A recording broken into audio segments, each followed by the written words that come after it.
Here. All right, let's go ahead and get the meeting started.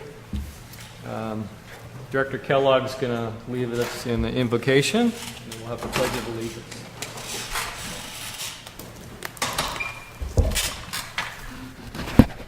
Oh Lord, thank you for the beautiful day, it being a little bit cooler.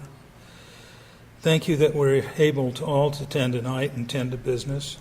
And thank you for the patience that our customers have granted us in most cases with our help. And thank you that our fiscal situation seems to get a little bit better. And let's hope that the meeting is not getting too much of an uproar. I like to criticize, but keep in mind it's to make the district better. In Jesus Christ, this I pray. Amen. Amen. Salute. Flag.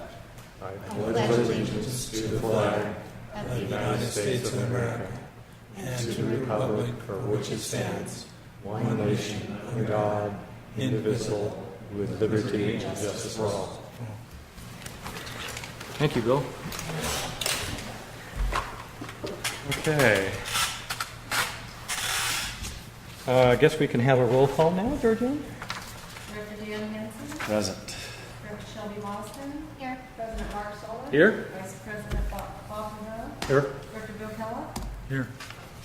Thank you. Here. Say here. Okay. Let's move right to the approval of the consent calendar. Is there any discussion on that? Consent calendar? Anybody have any? Let's see. That's all it is approval of the minutes. I'll make a motion we approve the consent calendar. Okay. I'll make a second. All right. All those in favor? Aye. Aye. Motion passes. Thank you. Public participation. We have a public member here. I'm awful lonely right now, gosh. Thank you, Ward. Let's see, Kellogg would like me to state my name. It's Ward Habriel still. I guess now that the absence of an audience here tonight is based on the effectiveness of what happened at CMA and that meeting. And thank you for doing that. And again, thank you for leadership for getting us to the point where so many people are getting a better understanding of the position of PID at this point in time and what work there is yet to do. But there are a couple of things that I'd like to bring up. I would like to think that in a future edition of Water News, we would give out the specific information that the guy from EPA quoted, especially considering that there's not 1 million people in Paradise. There's not even 100,000. There's not even 10,000. So the chance that one person in 1 million is going to get sick from benzene, ain't nobody in Paradise going to get sick from benzene. We just don't have the opportunity to do that. The numbers don't justify it. So I don't care who asks me, the water is safe to drink. I'm in the A zone. Why not? Here's the thing, though. We have... excuse me for we, I'm not you. You have the opportunity to continue to do this. And I think that when we think about what our community is going to need going forward, when you resolve this problem, you don't go to the next problem, you go to the next plus. And you continue to do public things where the public continues to garner you as part of them. So it's not us versus them anymore. It's all of us together. And there are several things that can be done. For instance, Party in the Park tonight. Gallagher is there making a presentation about how much extra money there may be available for whatever infrastructure things are needed. So I think besides this and the public being able to attend, I think public events, not necessarily a CMA venue, but something like that would be beneficial, if not every month, every other month, because look at the people that are coming just to get information.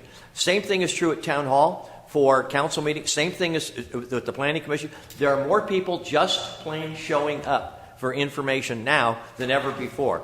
And, you know, as much as we joke about what's printed in the Paradise Post, yeah, readership is down. If you're not talking to somebody or listening to somebody in person, you're probably not getting the straight scoop. So I think whatever we can do as an organization to be part of the public and having the public be part of us is going to be beneficial going forward in the future. Especially want to thank, and again, I told him in person too, Sammy.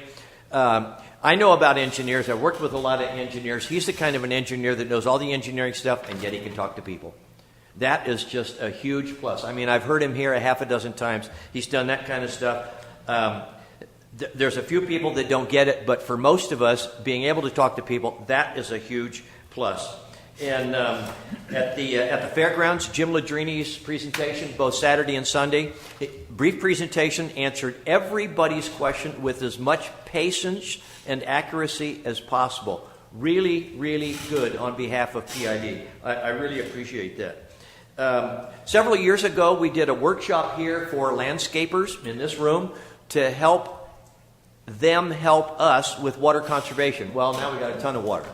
But we are thinking forward now, and with the most recent publication for the California Fire Safe Council, now adopted today by the Butte County Fire Safe Council, I think one of the things we're looking forward to is, number one, changing some of the emphasis of this demonstration garden to make it more fire safe, just from the general appearance of any of the public that would walk in and say, I'm thinking of re-landscaping, what should I do? If we don't have evidence of that here, they're going to say, well, here's what I saw at PID. Why shouldn't I do that in my yard? Yes, sir? On the landscaping in the garden, when are you going to fix the pipes to irrigate it? Because we're losing a lot of plants. Actually, I'm not a plumbing, piping kind of guy, you know. But Well, I I've been do told know that I've been there's- told that the garden club, which means you, that we're taking care of that garden now, since I'm not involved in it. There might be 2 volunteers that are going to take care of it, Bill. Okay. I think well, you'll hear should be about right it away, later. because the plants are dying. there is something in process Yeah, about there's that, but a- thank you for asking. I'm glad you're Okay. concerned. So thinking forward, this is an area where PID and the Fire Safe Council could be partnering to help our community as they're thinking of landscaping and going forward, to get the landscapers together to say, yes, we're still concerned about water conservation, but in the meantime, when you're going to be growing healthy plants that are attractive in your yard, you have to consider the fire issue.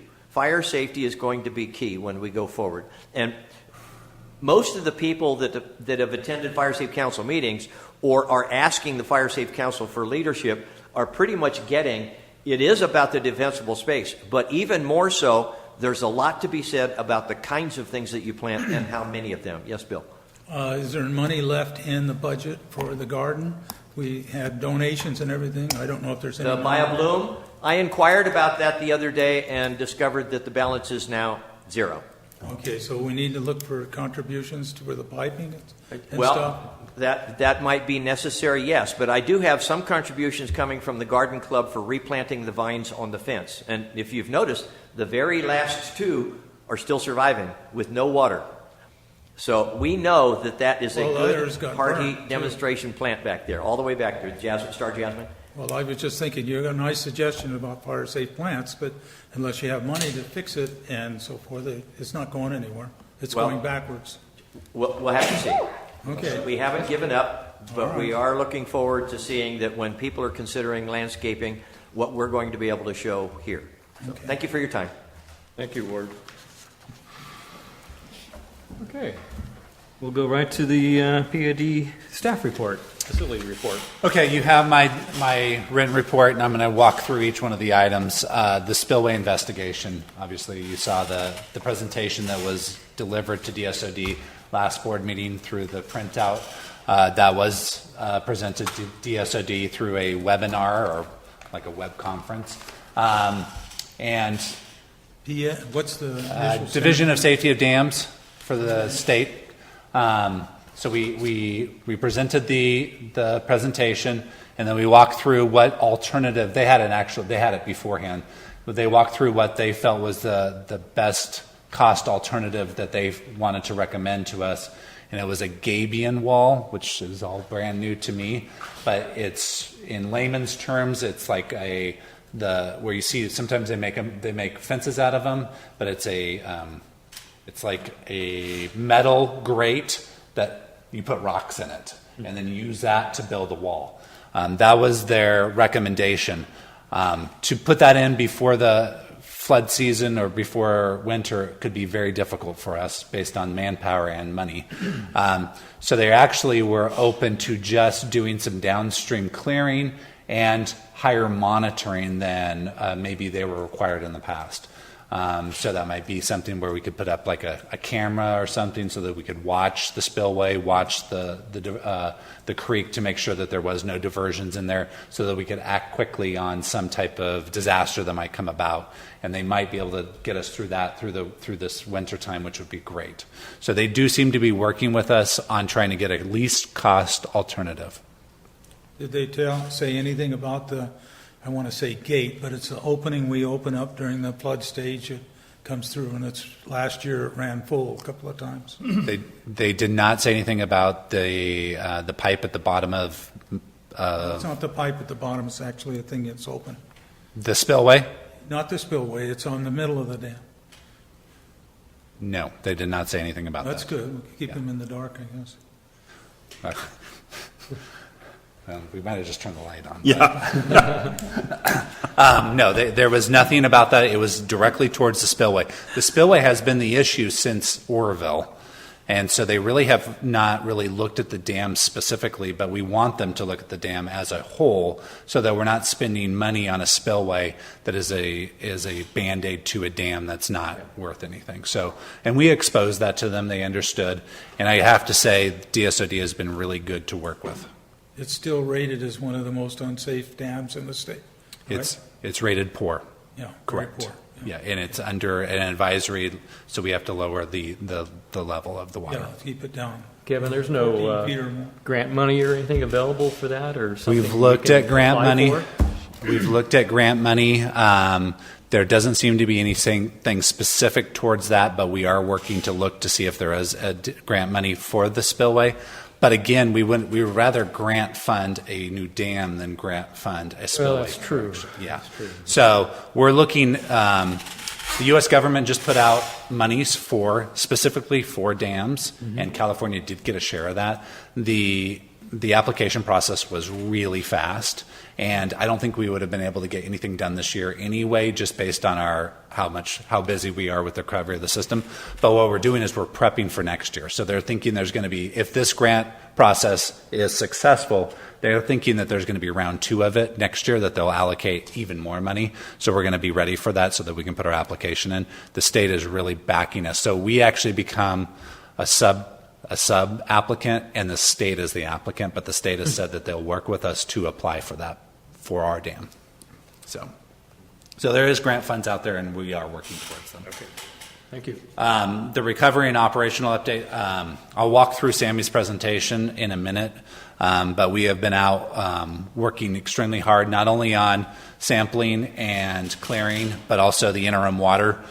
We've put in over 200, and I know there's another 150 in the pipeline that we're going out there and we're doing to get that interim water in. We are still working towards with FEMA to try to make sure that that is an ask at the end of the day, to see if there is reimbursement for that at the for the individual homeowner that has purchased them, that we will credit them back. We did pull a new service line for the new house that was, just occupied. They got their C of O. Are you talking about backflow devices there? Or is Correct. That something? Yeah. It was brought up the other night. The fellow was saying he could buy one for, what was it, $200 or something off Yeah, the we- internet? We haven't. Jim gave his card to him. That guy has not called Jim back to fact check that Okay, that number. I'm sure Jim took care of it or tried to. I'm just curious. I had a friend who used to be in the water business and knows all about backflow devices, and he told me that you can buy some of them that are guaranteed, have warranties, and if anything goes wrong with them and so forth. See, I went by the yard one day, which I occasionally do, and I haven't done it for months, is that Jim was there putting assemblies together. And men were coming in and asking him what to do. And I thought, I didn't say anything to anybody, I just left. I don't know what Jim makes a year exactly, but I thought it was rather strange with a man at his salary was assembling backflow devices that are simple plumbing devices. If you have one to follow, you could train somebody to put them together. And I know he designed it, is what I understand. So I was just questioning a little bit of, which I warned you about in the prayer. This is a little, to me, screwy management. You know, a man at his rate and salary shouldn't be putting together simple plumbing devices. He should have somebody taught to do that. So, I'm not sure when you showed up there and what time in the process we were doing it. We were putting together samples to make sure that they were working correctly. We went through a couple iterations to make sure that they were done. Right now, Alliance for Workforce Development is doing almost all of the sample manifold installations, not installations, but building them. So they're building them in the back. A low-paid employee putting them together now? They're on a grant from Workforce Alliance to us. We don't pay their salaries. Workforce Alliance pays their salary. Okay. We've got those people up at the lake, I understand. Correct. That is correct. That's what you have. When I went up there Monday, I talked to some people that were fishing, mostly women, interestingly enough, at the lake, and they told me that somebody went by in a Jeep in the morning, a couple hours before I came. And and then before that, Bill Taylor told me we had some sort of service. We're not paying any money for them, is what I understand. That's correct. And so there's no reason we can't keep the lake hours up. We're keeping the lake hours up. Okay. They're Friday through Monday, but we're not shutting the gates. Okay, so we're getting full thing, because the women were certainly, and one had her parents and grandchildren there, and they were certainly enjoying the fishing. Yep. We want to make sure that continues. Thank you. So you have about 150 of these backflow things backlogged, and that'll take a month to put those in? Yep. Okay. Yeah, we're trying to schedule them so that the individual who comes in and orders it knows approximately when they will be installed. So, and we're trying to keep up with that. There has been quite a few leaks out there, so the crews have been out fixing quite a few leaks, and the leaks have been kind of nasty ones, where they're chasers, where they get into the ditch, and then it's just running down and running down and running down. So there's been quite a few late nights that they've been up here. We feel it's due to the weather change is a little bit of a factor, I think, and then also the debris removal creates definitely some obstructions to and tearing out services and all kinds of different things, so they're creating the leaks. Kevin, when we get complaints about leaks, which occasionally that happens, how would you like the board to handle that? Directly to you? Sure. Okay. Yep. You can text me or call me on the leaks. Some of the leaks we probably won't even handle that day, or if it's on the weekend, it just matters kind of the severity of it. And then some of the leaks actually are in right now actually a good thing for us because it keeps our system moving. So water moving in the system is actually a good thing. So encouraging water use is actually a good thing right now. Kelly, could you speak into the mic? I'm hard of hearing to begin with. Trying to. Shelby, you mean me? Yeah. Okay. So, Sure. So my question was, when there is a leak reported to one of us board members, how would Kevin like us to handle that? I got an answer. I tell him to call Kevin. He's the boss. That's the right answer.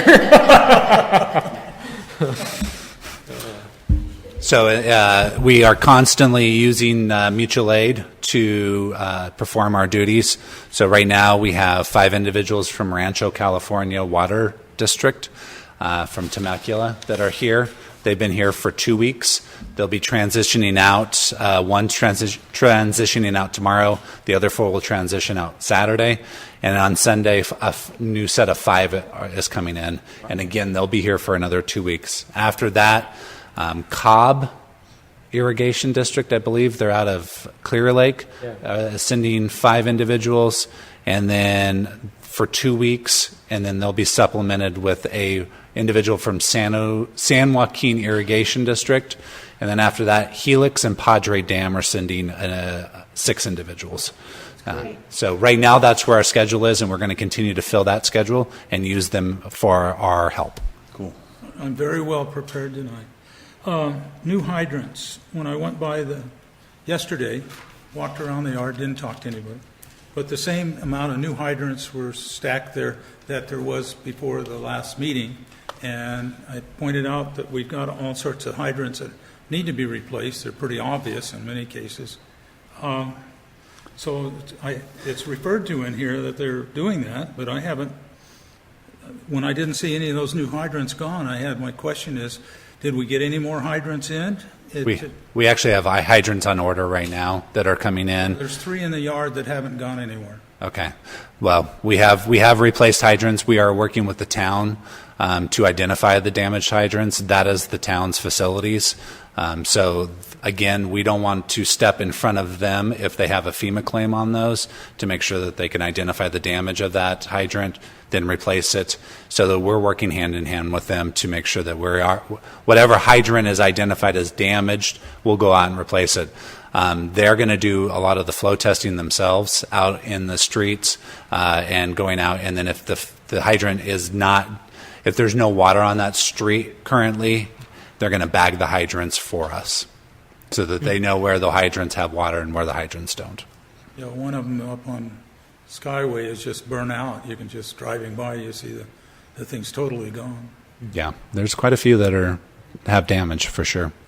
They understand that, and they are working in town with tenders to know that if there isn't a hydrant there, they know they can call a tender in to get water on that structure. Thank you. Yep. Long-term business plan, intertie with Chico.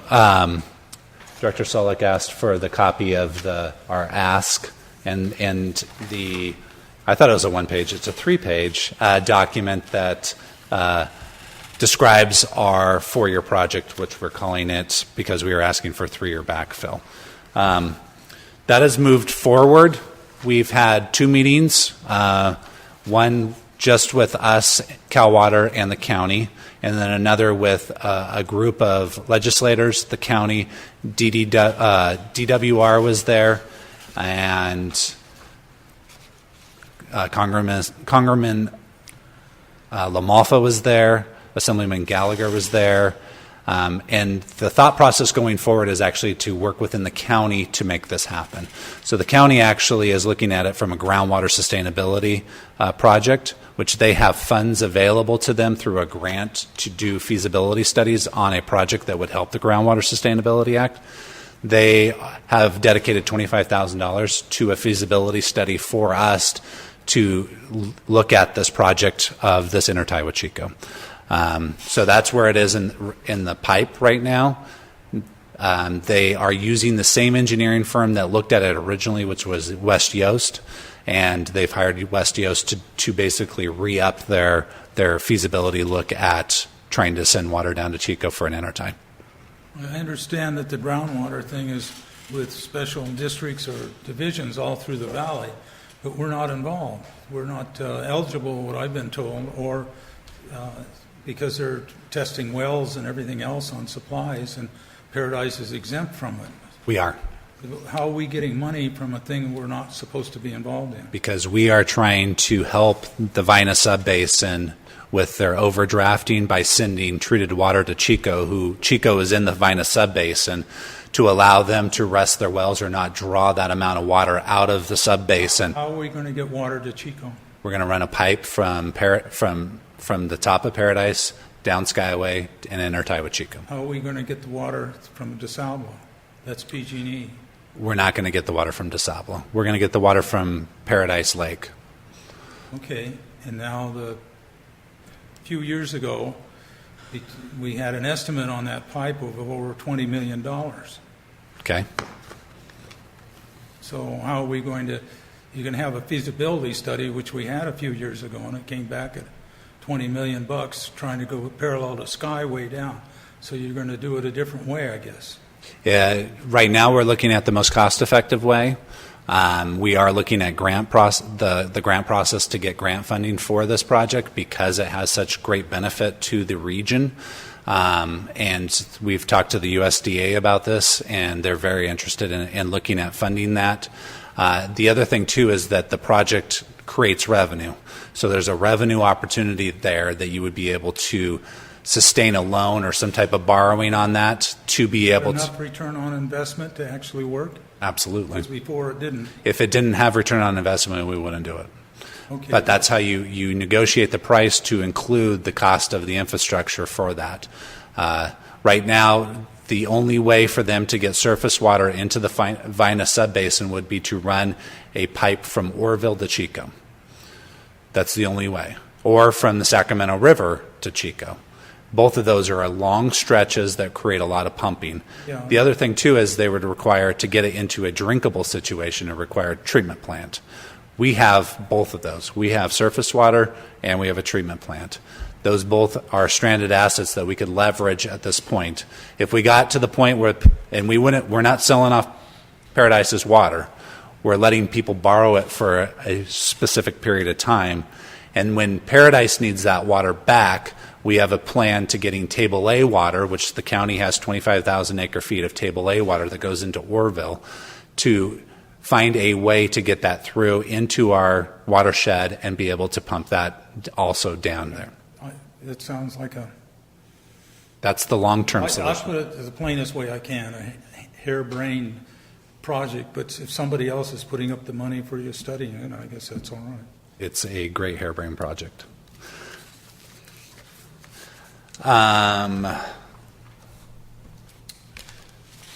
Kunkel Reservoir, I think this has been kind of on the news. We are trying to help them as much as we can, the Lower Miocene users. We have been to both the meetings, one with the county, was a smaller working group, and then with the Miocene users in a larger forum. There's not a lot we can do for them other than we might be able to transfer water to Lime Saddle and allow Lime Saddle or Del Oro to take their intake and then put that water into Miocene. We've talked with Bob, and Bob is open to the idea. I just don't think it's going to happen this year. It's a lot of work that we don't have a lot of time to get to. I know they're very upset. The issue with the Lower Miocene is it's so leaky that to get 4 acre feet down to the users, you have to put 20 in at the top. And that is a lot of water to try to get in there. Bob's intake, I think, maxes out at 8 acre feet. So I don't even know how much we get down. Since Cal Water owns part of that ditch, and their part leaks like a sieve, are they willing to put any money into this at all? I have not asked Cal Water. They've been at the table. They haven't offered up a tremendous amount of money, but their responsibility picks up after those users. So it's really PG&E's responsibility. Oh, I understand that. It's PG&E's land property, but we got into this when we were considering pumping water out of the Miocene into our water treatment plant and found out that wasn't financially viable. And after studies, we paid, well, in part, we paid for them in a way. We had 2 engineering firms who proposed how to pump it from the down there up to the water treatment plant, and they're like bids. And at any rate, both bids were extremely high, and that was the end of that idea. So I can't, the Miocene is an interesting canal. What part, or channel, what was it? It was a burnout old wood thing. Now they have it for sale. Is there any buyers that are interested in it at all that would be willing to come in and fix it? The person who is interested in purchasing both the Miocene and DeSable has been at the table. Toll House Energy has been there. They have not backed out of the deal. I'm not sure if they're interested in repairing the Miocene Canal flumes, but they are interested in making the best business decision that they can. They know that there's a lot of value there with the water rights. Right now, they're taking the water out, diverting it into the Miocene, and then dumping it back in 30 feet down the river or down the channel. So they're still technically diverting the water. They're just diverting it back into the river. And then Cal Water's picking up that water actually out of Oroville now. So that's where it is. PG&E has no thought of rebuilding those flumes. So the biggest losers are the farmers that are along the Miocene that depended on it for, I know a couple of them personally, who are depending on a supply, and they're doubtful if they're going to be able to stay in business Correct. without that water. It is a very difficult situation. And then during the drought, we found out that PG&E cut off some of that water to those customers. And so that's all we're trying to help, is make the solution and trying to be a partner in the solution. So staffing updates, we have promoted within, the distribution system operator and the assistant distribution superintendent. We also have filled 2 crew leader positions within, and also a meter service person within. That's opened up quite a bit of vacancies. So we went out and put offers of employment out to 6 individuals for utility worker 1s for those open vacant positions. And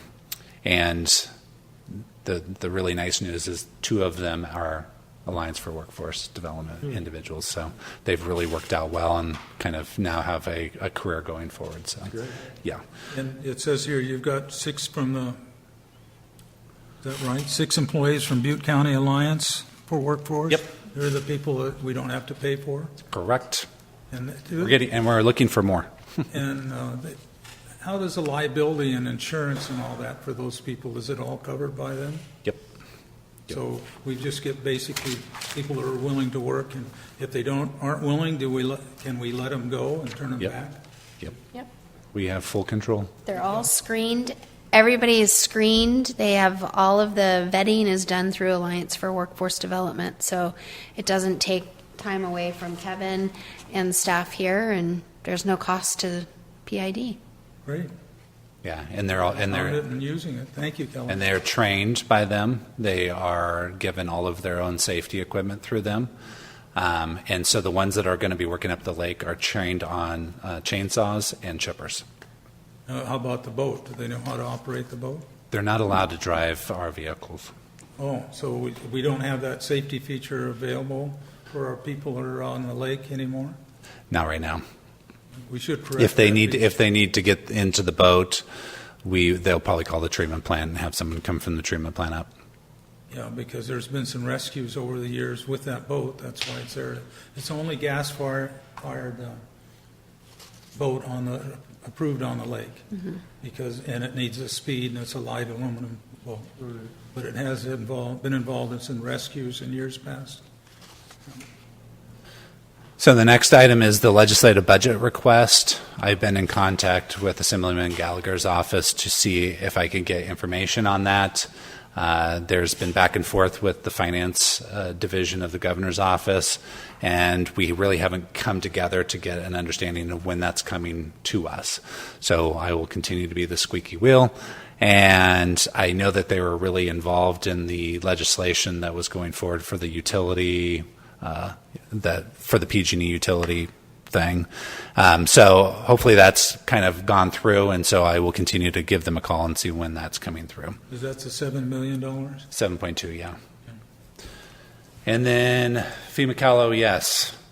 I would like to announce that today we finally got through our contract with Aptum through many back and forths. Thank you, Emily. So Aptum should be coming on board here in the next week, and we are really anxious for them to come on board because we are getting buried in FEMA paperwork. We met with the director of Cal OES. What was that, yesterday? Yesterday, and some of the higher-ups in FEMA to go over our progress. He is very encouraged on our progress and the position that we're taking with the replacement instead of test and replace for damaged structures. And then we had a meeting again today with FEMA, and Cal OES has some consultants out for us that are helping us develop the 428 plan. So we're moving What's forward. it, 428? 428 is a alternative pilot program from FEMA. So what they have is 406 public administration and 428. 406 is the normal, show me the damage, go replace the damage, get paid for the damage. The 428 packages all your damage together. You come to a cost estimate, and FEMA agrees to that cost estimate and pays you the money. So it's a lump sum. You have then a little bit more freedom of what you do with that money, but there's also risks associated with it too, because that is the end of your payment. So if you go out there and find something for $70 million and they gave you 50, well, you got 20 million that you're on the hook for. We feel real confident in the replacement part of the service line laterals, as that we can estimate those fairly well of the cost associated with those. So we feel 428 actually really fits that really well. Some of the other stuff that is a little more risky, we would not be putting into that 428 plan. We would continue going forward with the regular PA process. I thought the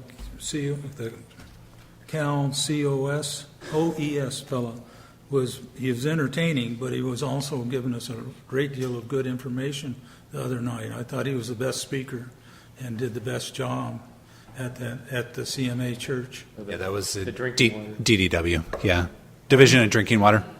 Yeah, Yeah, I thought he did it. Really- Bruce Mackler. yeah. He's on loan from He EPA. was very good. Yes, very good. Excellent with the information he gave out. Yep. It pays for the directors if you can get there to these. So far, both of these meetings have been very worthwhile to attend and listen. I didn't speak to hardly anybody and got up in the upper row and took notes and listened. And then when some of the more crazier questions came in, I thought it was time for me to go home. Me too. He did seem to go. Were you there, Emily? Or I figured you'd be cringing. He did seem to go. I've learned not to watch anymore. Okay. We didn't say it. Yeah, I know. He just seemed like he was implying that drink away, and I agree with you, Ward. But for it to come out of our mouths, Yes. yeah. I would agree. And then, since I said that, about the only single criticism I have about Sammy is there any reason why we can't say, after the meter, you have to make your own decision. I can't give you a recommendation. I can't give you a suggestion. I can only deliver it to the meter. And Sammy has a tendency to just get quiet, and the people kind of ramble, and then they get a little frustrated, and then they finally sit down. I think it would be easier, with your blessing, for Sammy just to simply say, after the meter, it's your responsibility. We are unable to give you a recommendation, and just make it that clear. Yeah. I think he could. I was hoping he would call Bruce up at that point and Yeah. say, this is a great question for Bruce. And It's come up several times, and Sammy tends to just go quiet on it. Yeah. And it's frustrating to both watch and, I'm assuming, to the person asking. I can give him that suggestion. Just to simply say, we are unable to recommend any service, company, recommendation, Yep. anything. Yeah. We don't endorse. We do Yes. not endorse. Yeah. And we felt pretty firm to that, and I think that he can He had articulate that. three instances on Monday night that he could have just put it to bed. Yeah. I can recommend that to him. Just my 2 cents. But it also was the first time that we had a representative from DDW there, and Yes. so Sammy's usually been the one-man show. Yeah. So maybe. Well, he's in the awesome. future- He does He a is, great job. like Ward He said, does. he's Yeah. actually an engineer that you can speak to. Yeah. Without getting lost in the. And we knew that when we recommended, because that was such a key factor. We knew communication was going to be a key factor. They love him. Yes. We love Done a him. great job. He's Now, done a now great that the state has this guidance document, excuse me, for residential homes, we could actually, say there's a guidance document. Take a look at the guidance document from the state, because Yep. that's new. Yep. That's something to point to now. Yeah. Right. And And we isn't are. it's on our website? Yep. Right. It is. Yep. Yep.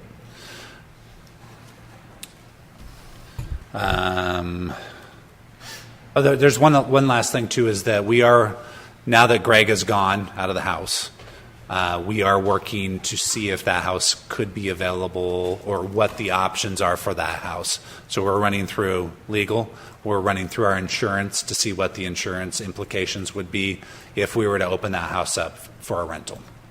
And if there's an option there for it to just be specifically towards a PID employee, or if it's something we have to open up to the public. So we're moving towards that. We know that there's a lot of angst about housing, and that's one opportunity. So we are moving towards that. And Is this the housing up at the lake? Yeah. Yeah, I think it's excellent to have somebody up there, because we've had kayak it's been full moon the last few days, and there's been kayaks going up there during a full moon night and having a special thing. Well, that means you have to have an employee somewhere up there. And so that's in part how that housing began. And when talking to Greg about it, there was an older trailer that was beyond repair, and they finally put that one in that they have now, or we have. And it was there for security. And I'll just keep harping on the security of the lake for our customers that use the lake and that come up from Chico and other locales, because it's become a reputational lake for kayaking. And if they can put one of the clubs in Chico, I know was, I guess, involved in the Moonlight things last year. And so I think it's a great opportunity for us to take care of our employees who are searching for housing. Yeah. And then get the benefit of having, So the other Coverage. issue that we're working through too is that if we're going to transition that over to the Parks and Rec, how that house fits into that transition from that standpoint too. So We don't just a wanna- few little factors. We're hammering them out, and we assumed that we would have had that transition already done. It's not, and it's not done. We extended that to the 1st of January for a deadline. So that's where we're at. yesterday I made an appointment with Dan, who's head of Park and Rec, and we're going to meet at the end of this month and talk about the lake. So it's just yesterday, so I can't get in too much trouble. I'm now notifying Kevin about doing this, so at least he's aware of it now. And then on the last page is just our org chart to kind of show you where we're at with our employees. And you can see most all of all the yellow is vacant positions. The 6 utility workers are the ones that we're filling. Those are all those the 6 bottom there, utility worker ones. We continue to anticipate leaving the assistant engineer position open right now, the drafter, the lake patrol, the assistant lake patrol, and then we're running with 2 temps at the front counter for the customer service. I had one comment on the chart. Oh, yeah, utility worker. I actually call up and ask for Georgiana's help every once in a while on something and don't go through the manager.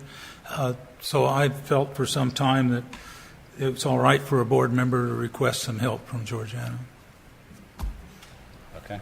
even though there's not an arrow You have a there. line. Now, you should directly come through me. And then I can allow. Well, often now she tells me I have to talk to you. So- Good. Good job, Georgiana. I'll take any other questions at this point. I was going to just quickly go through Sammy's presentation and flip through it. It's not the most updated one. I didn't get that. He updated it right before, and he tried to call me. Doesn't look like he sent it over. So some of the numbers might be just a smidge off, but it gives a good overview of where we are when it comes to the recovery plan.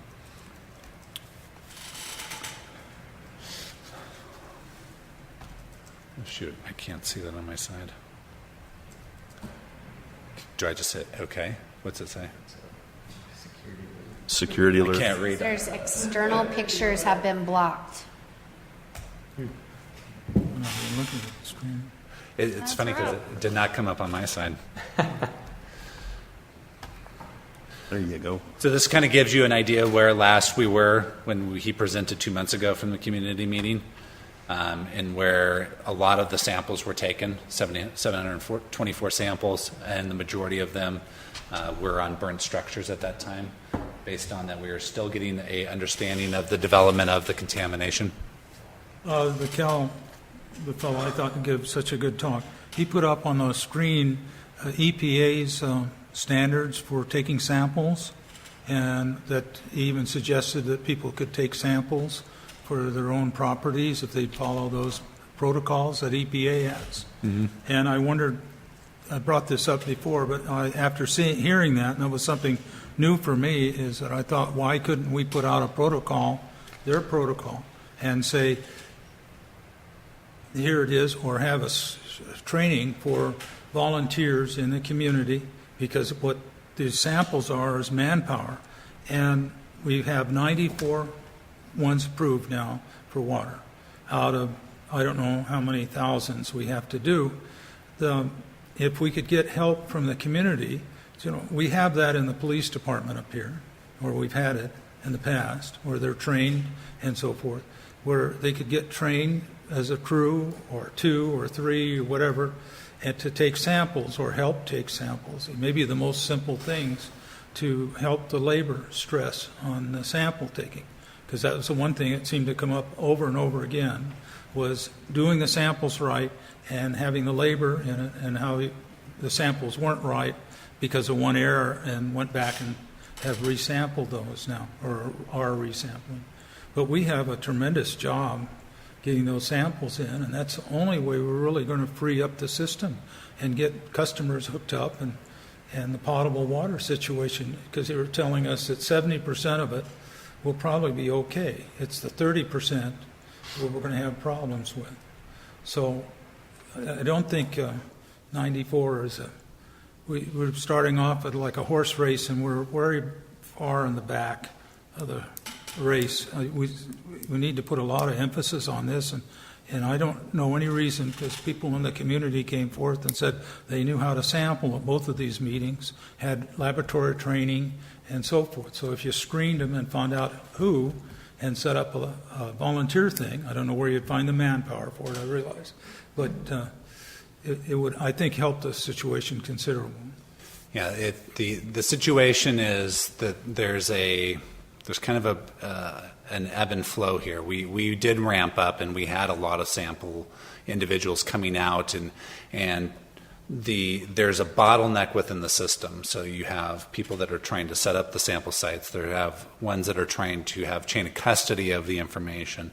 You have then lab sample or labs that have only a certain amount of capacity to get the samples through. We took over 600 samples, but we didn't get results back for a month because the lab couldn't get through 600 samples within that period of time. So we've kind of found this sweet spot where, and we had about 16 individuals from San Francisco Water and Power. Well, one thing was we didn't get the results back in an expedient manner, so that held back some of the results. And then with that much going on, it opens you up to error. It opens you up to having some type of thing go wrong. And that's what we've kind of discovered. We'll get to that later on in the meeting, but that's kind of what happened. So what we found is that with the trained professionals coming from other organizations, they pick up the concept really quick. They know how to work within a distribution system. They have the training, and then that gives us that sweet spot going forward, that the lab is getting the right amount of samples that they can get through in a right amount of time, and then we're just kind of turning those over as we go forward. So from a labor standpoint, it seems to be a good situation. I've asked Michael Lindquist, who's the engineer up there that's really handling a lot of that, we can get you more. And he said, this is where I want to be at this point. Or if we get further past this, things are going to get messy. And then you're going to be going backwards instead of forwards. Okay, there's a district up, they put in a wetlands, that's how I got, and Doug and I went up and visited with them and everything. And they were having a great deal of requirements from the state on the wetlands, on sampling, and going to the lab, having the same experience you're having. So they hired their own technician, they put in their own lab, they put it in as a cost of business, and it was cheaper, faster, and more efficient.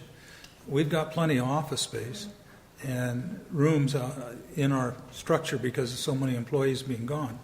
And I would think you'd want to consider this kind of a solution, and you could call that water district up there. A lady who runs it will tell you all about what they did and how effective it was, most of which I've forgotten now, because that's been almost 3 years ago when I went up there to visit with them. But I thought that was amazing. It's a small district, much smaller than ours. But it worked for them, and it got the bottleneck gone. And you're saying the bottleneck is the lab. Okay, get control of the lab, you pay more money for it. but going through the check register and doing it, we're paying almost $25,000 or $30,000 a month for lab samples, and I would think that would be enough to support a lab. We couldn't have a lab that big, Bill. So it'd be we've unfeasible. we've talked about that early on about investing in our own lab, and the requirement for a lab sample to be certified by Department of Drinking Water is it has to be a certified lab. The certification of a lab takes over a year before you're certified. Well, they got it done sooner. She said she had to fight for it, but they got their lab certified sooner and got it in, and it took care of their bottleneck for their project. I'm just saying, I think if somebody else could do it, even on a smaller scale, we don't have to run all the samples through one lab, but if you could get more samples done and you had control of it and had it certified and everything, because at the rate we're going now, if you do simple math, it's going to be 10 years at this rate. Let's walk through it, and I'll let you know how the time frame will work. Okay. And so this is the breakdown of where we are now. I believe it's a little even more than this, with about 1,800 samples done, and you can see where the percentage have changed to the water mains and to the standing structures. Oops. Is this in our handout? No, I was trying to get the most updated one. I'll make sure I get the most updated one and try to email it to everybody so that they can see the most updated one. PID staff efforts, how it was accomplished through PID staff efforts, community cooperation, mutual aid, and the Waterworks engineering team. 125,000 water quality tests have been performed on the 1,800 samples, so we're not just taking benzene as our what we're looking at. We're looking at the whole full suite of VOCs, which I believe is 64 other VOCs. And that I want to focus on that because if we just looked at benzene, we would have never seen the methylene chloride issue that we've ran into. So, and we're finding other contaminants in there other than benzene that are combustible contaminants. I can't remember what channel it was, but one of the news, Action News, or one of them was talking about another one that you guys found. The methylene chloride. That raised concern. Yep. So we'll get to the methylene chloride. On our website, hopefully everybody knows how to get to our website, our recovery page. There's 3 maps there, all the sample locations from the service line, main line, and then the cleared structures, all service line laterals. And if you just, for your guys' edification, if you guys want to query this, if you click right here, Mark was asking, right there, that'll open up a list of all of the locations. So it almost looks like an Excel spreadsheet. Right. And then you can also query up here and kind of hide different things up there. There's the service laterals from standing structures only, and there's where a lot of the red's coming out. And that's the methylene, almost the majority of that's the methylene chloride. There is some benzene hits in some standing structures, and some have pretty nasty contamination in their service line. And when we were looking at revamping the water treatment plant to keep the dimethyl bromide out of our process, isn't that the same product that they're finding in the pipes? DCBM. That was DC. I have to dichloro. Close to the name. Yeah. So I don't Very know close, if it's the same yeah. or not. It's different, 2 different constituents. That's what I thought. Yeah. Still have hits after they did the service line. Here's the statistics from the last meeting, and you can see the 95%. And here, this is where you're getting a lot of the contamination. The mains are coming out pretty clean, and the standing structures. What's the data show now? You can see that the big drop was in the standing structures, down to, what was that, 74%. And then this is why is the standing structures looking worse? Is the methylene chloride or the dichloromethane, DCM, which Sammy gave a very good explanation of what that truly is. It's a combination with the chloroform, which is a byproduct, and the TCM, which is the trichloromethane, and bromomethane is just one, I guess, atom off of that, or one chlorine atom off of that. So where do we think the methylene chloride is coming from? It appears that it's coming from the sample risers that we were using, that we were letting that water stagnate within that sample riser, and through that process of some connectivity within the galvanized or a cleaning agent or some way that they cut the pipe, the methylene chloride was showing up. So what we're doing now is we're changing our approach to not let the water stagnate within the sample riser.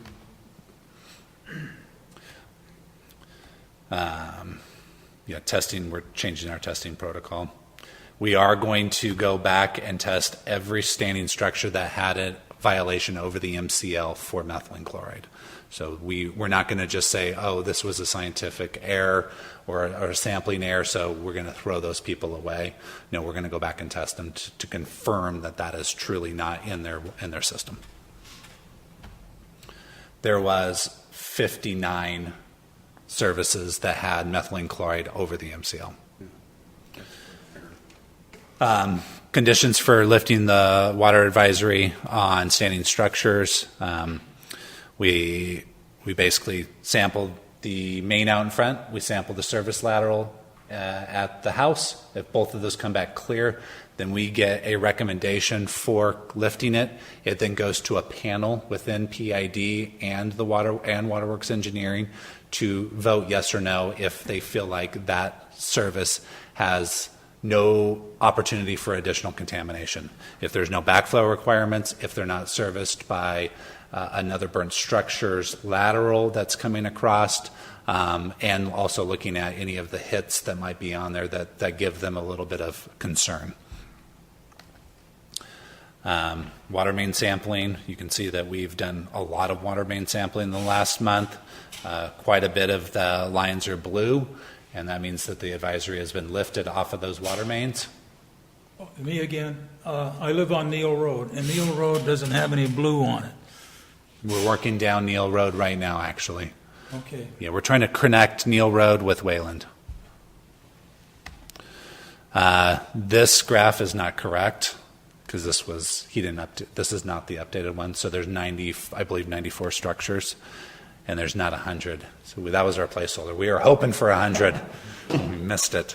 But you can see that 52% of the total main lines have been cleared, and we are going to be working on the next 48 going forward.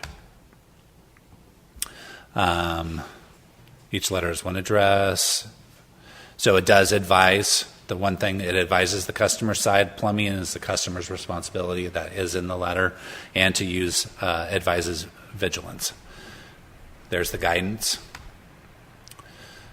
What happens when we have contamination? I think this is, Bill, this is where I'm going to pick you up here. So remember, we're going down two pathways here, okay? So I want to keep that in mind. We're going down a pathway of testing standing structures and main lines. And we're considering that public health and safety. So it's an emergency response to public health and safety to go and test main lines and to test standing structures. Burnt lots, we are trying to get FEMA to buy into that we are not going to test them anymore. So that lab capacity is only the lab capacity that we're looking for is for standing structures and mainline samples. And every time we sample a standing structure, we get a mainline sample included in that. For a burnt lot, what we're going to do is for interim water, we will come and give you interim water that's non-potable. But when you go to build your new home, we will then pull a new service line and install a meter, and we're not testing anything after that. That line is clean, it's new, and we know the main line out in front is clean, so that service line should be clean, and we are done. Trailers. We have not started to test for trailers. At the last board meeting, I was told that you were going to test for trailers. At this point, our focus is standing structures and water mains. I can remember a lady calling and saying her mother had to have a shower, and she was afraid to put her in there with the water was coming down, could they test and see if they could get potable, if they had potable water, and nobody would do anything.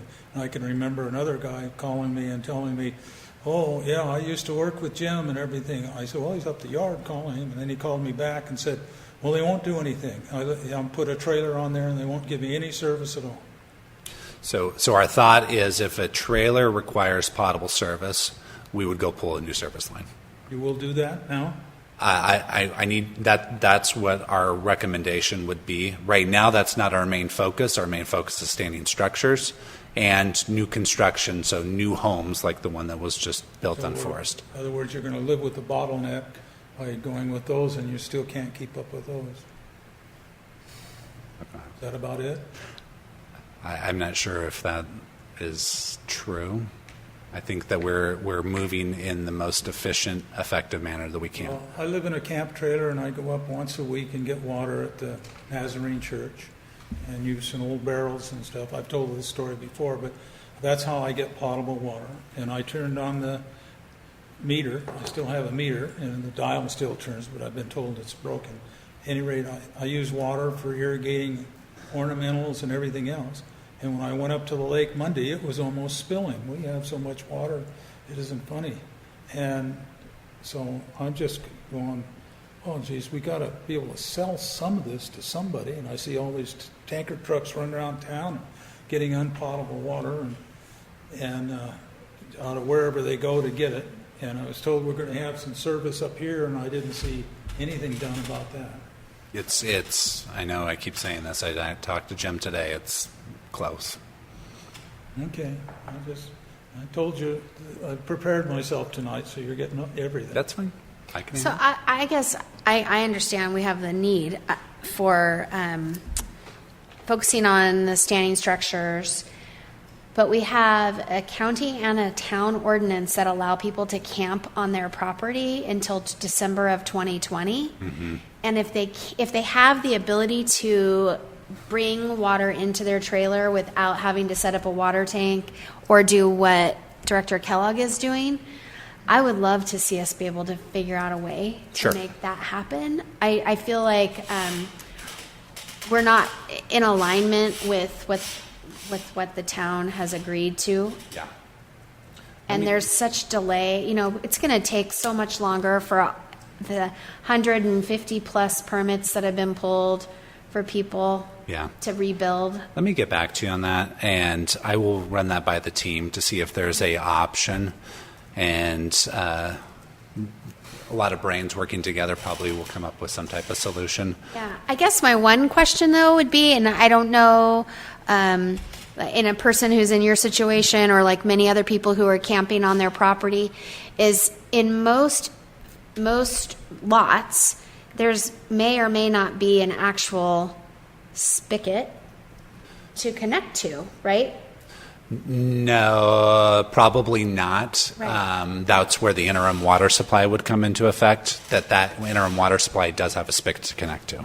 So they would basically connect right into where the meter had been. So doesn't an interim water supply create that? Isn't the interim water supply a solution to that problem? It I mean, is, if I wanna- other than there is no test. Yeah. And it could There's be no water test. potable water. Right. Okay. And to me, if we're going to go this route, then we need to do the whole Mary Ann. In other words, we need to treat it just as if it's going to be a new structure, a new residence. And so we'd have to go through that whole steps to serve a trailer. That's how I would look And at it. that would be pulling the whole new service line. Correct. Yep. Right. Yeah. So But those are the people who have an intention of coming back, most of them. Correct. Have an intention, so they're pulling a permit for a power pole, Yep. and there's a delay there because PG&E has the same, they can't get people, but we're talking about people who have an intention to rebuild, and they're going to pull a permit. And we could say they have to be pulling a permit And that's for a how power we pole as a criteria. have in a lot of, we could say that, we could have that as the criteria. Our criteria right now is they pull the building permit. Okay. But if we want to go a step below that to say Power that pole. power pole, we can have that as an option too. I just think it makes good sense that we're aligned with what the town is saying, and That's a good point. because we have such a housing crisis, we don't have places for people to go, Yeah. and people want to return to their property. Yep. It just makes So that would be down this, sense. so that would be on this, so that would be on the rebuild, permanent structure, Correct. permanent infrastructure It would side. fall into the burnt lot scenario? Correct. Okay. Yeah. What I'm hearing is complaints that they put in for this service, and they're way back, they're just like they are with the backflow devices, because they have to have a backflow device, and there's how many people we're behind right now with getting backflow devices? About 150, 150. Yeah, and it's going to grow because people are, I'm seeing more and more foundations going in and everything around town. Traffic's increasing, everything else. We've got to somehow ramp up our service. We're giving, one of the meetings I was joking about it, but I said, our answering phone, I would say, I'm sorry we can't answer it right now. We give lousy service, but if you just be patient and call back, eventually we'll get to you. So we're better than that now, but we're still struggling.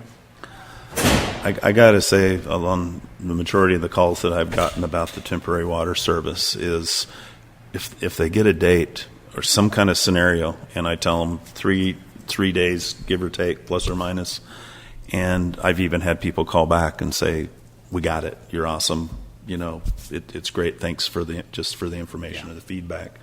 The way that Jim has been kind of projecting things out, that if I can give him an address, he can tell me plus or minus, and I can give that back to the customer. And numerous times they've called back and said, we got it. It's awesome. So we are kind of allocating one person in the office to become the scheduler. We realize scheduling is becoming an issue, and it's one of those unforeseen things that you don't see going forward. And so we are giving one of the individuals in the office the scheduling position, and she will be contacting the customers, but also taking the customer. So a customer calls in, they want this, she'll be taking it, she'll be giving that information over to the T&D side. Once that is scheduled on their side, she will be getting that result back, and she will be calling the customer to schedule that. Cool. That includes sampling too. So we had a lot of people sign up for sampling after that public meeting on Monday, and so we're going to call them back, and we're going to set up a schedule for them. So all that information is going into a route. That route will be created, and then that route will then be put back into the scheduler side, and that scheduler will call them to schedule that time. So we're getting to that workflow type. Many of the calls I've gotten have been asking for, to prioritize, them, and explaining that to them that, we're talking about people that have paid their $459 3 months ago. Yeah. And just because, they're wanting to water their plants versus starting construction, we've just got to go first come, first serve as we work it through, and that's difficult for some people to hear. Yeah. But we're hoping, our hope is to get through this next 3 months. once you guys started, you only started like 3 weeks ago? Right. And you're 200 in. Yeah. I mean, you guys are flying. Right. But once we get, I think, through the summertime, I think we're going to see the demand will drop, and it'll give us time to catch up, and to really make that big push. We're going to continue our push through the winter to try to catch up with all of these things that are happening during this time. Right now, we know we're behind. We know people want water today. There's a big push for that.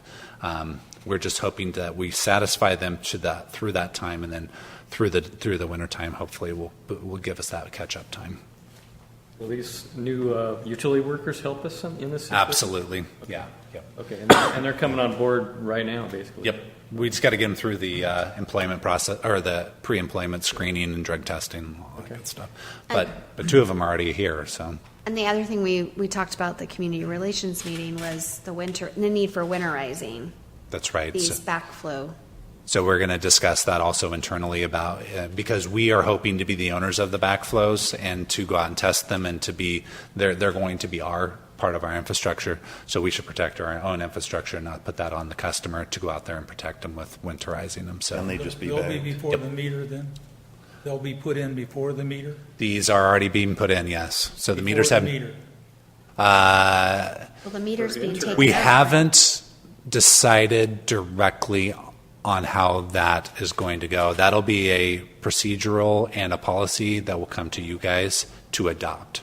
So Jim has talked about either it before the meter or after the meter, and we'll see which way best We don't aligns. have much choice. It's got to be before the meter because we're telling everybody after the meter we're not servicing it. It would be after our infrastructure. So the backflow would be part of our infrastructure. So their responsibility would start after the So you backflow. would actually add on the backflow device to the meter.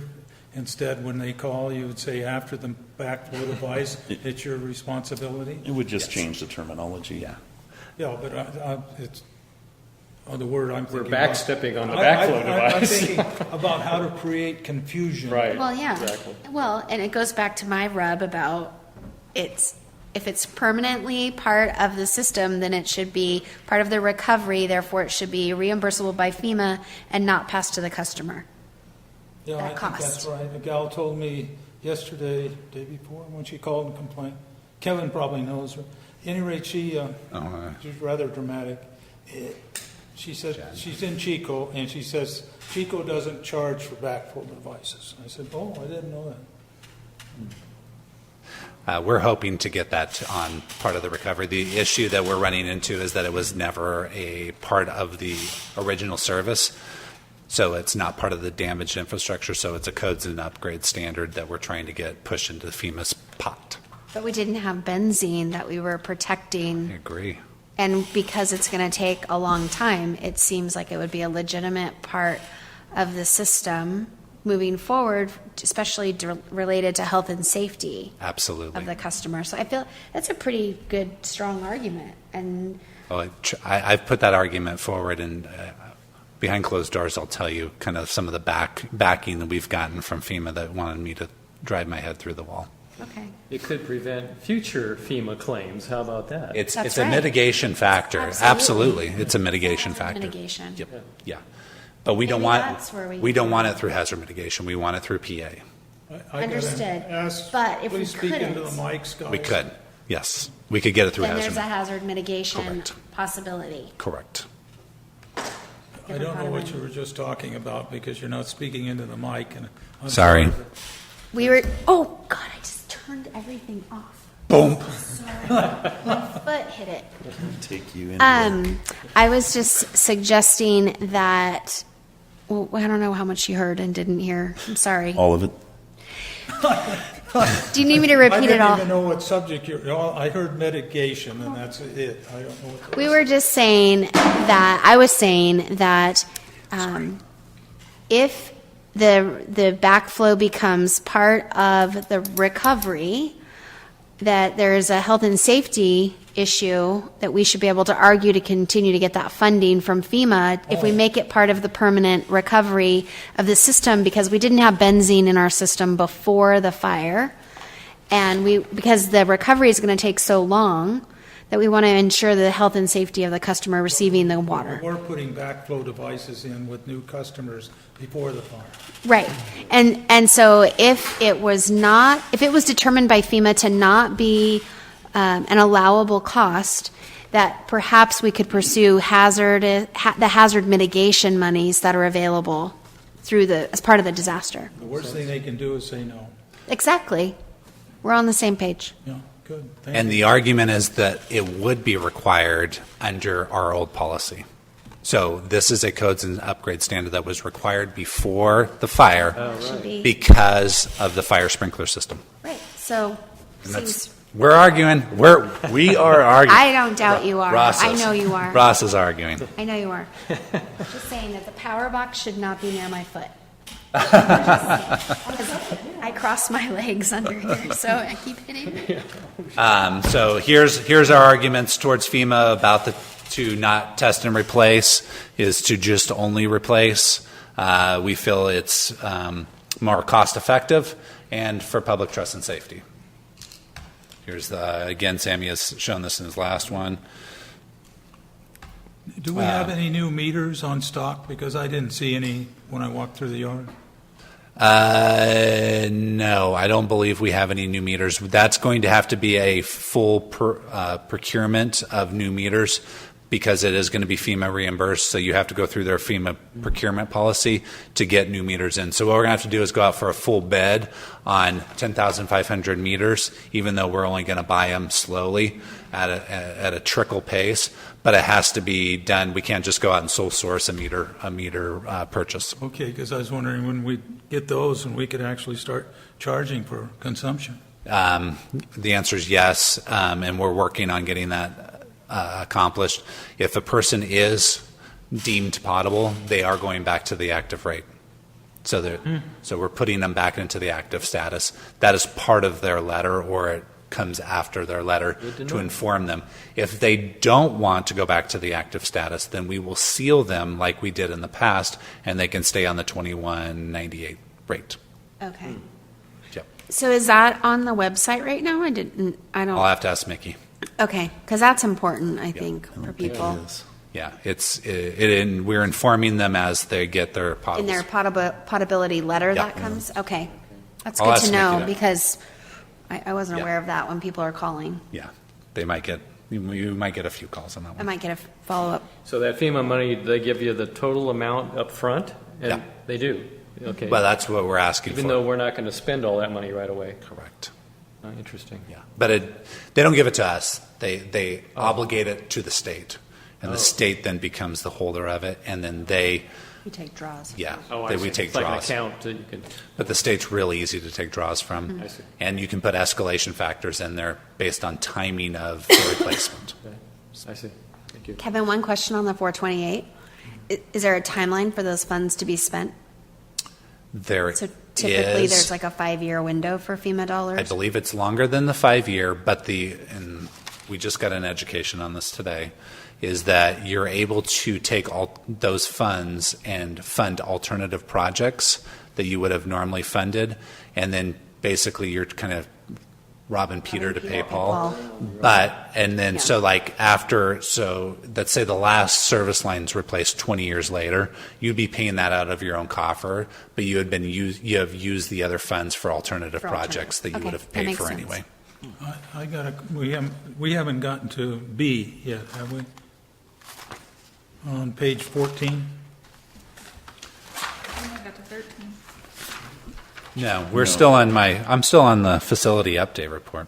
Okay. We're still on 4. We're still on 4.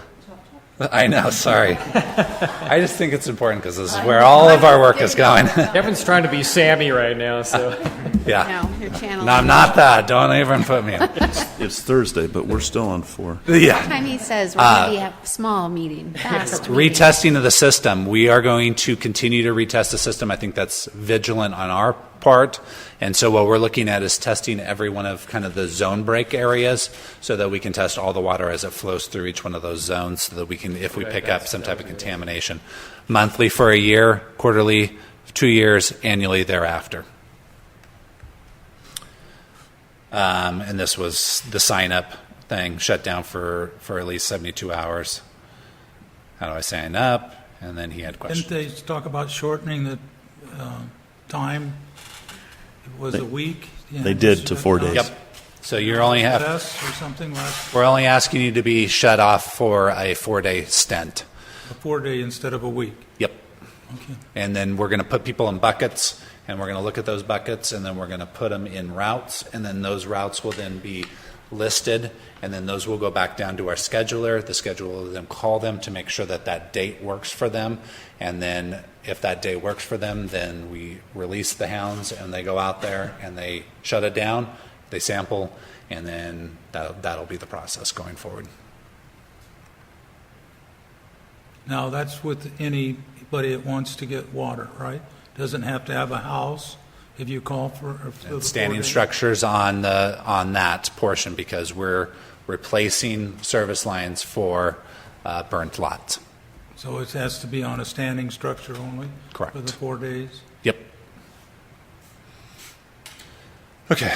Is there any additional questions? We can move to treasurer's report, right? I'm going to hand it over to Ross and take a breath. Oh, question. Ward, yes, please. 2 things. You mentioned Greg Dobbs this morning at the Butte County Fire Safety Council. All of the directors and staff of Butte County Fire Safety Council signed and sent in a thank you card. he has a very special relationship with Fire Safe Council. I don't know that we can replace that. And I want to mention on page 9 of this report, one of the items was responding to leaks. So, personal experience. Yesterday, after 4:30, I'm southbound on Pence. I get to about the 5900 block. There are 3 D-Rock workers there going like this, and the water is gushing up out of the ground.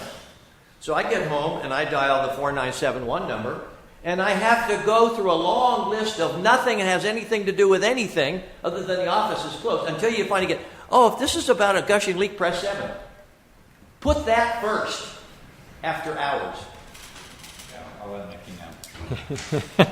Thank you, Ward. Great idea, Ward.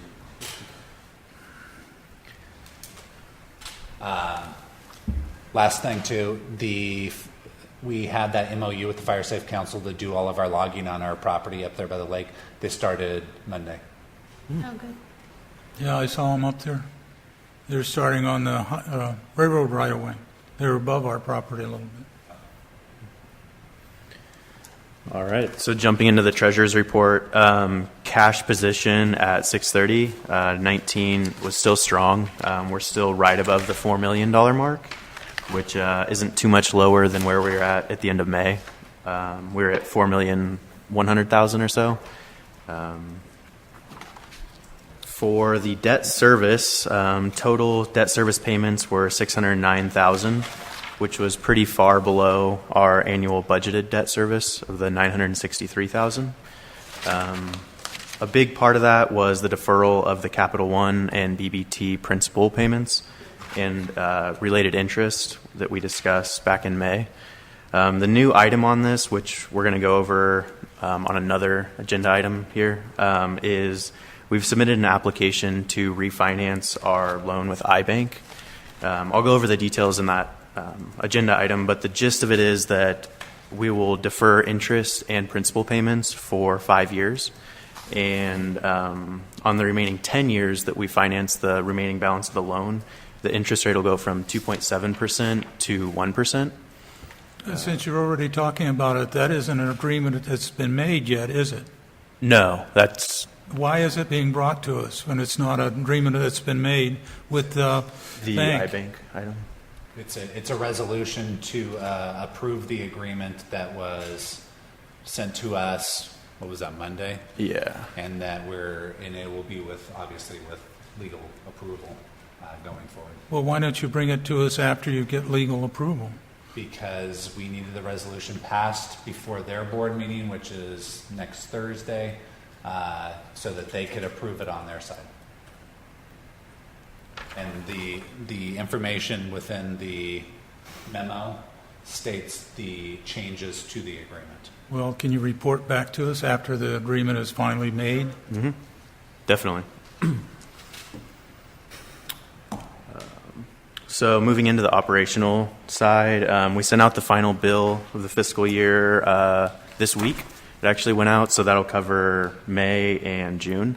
We're still charging that $21.49, the sealed service rate. And we're still allowing customers to reverse that charge, just if they've lost mail or still making up their minds on that. We've currently processed 1,569 customer disconnects, so it's quite a bit lower than we were expecting still.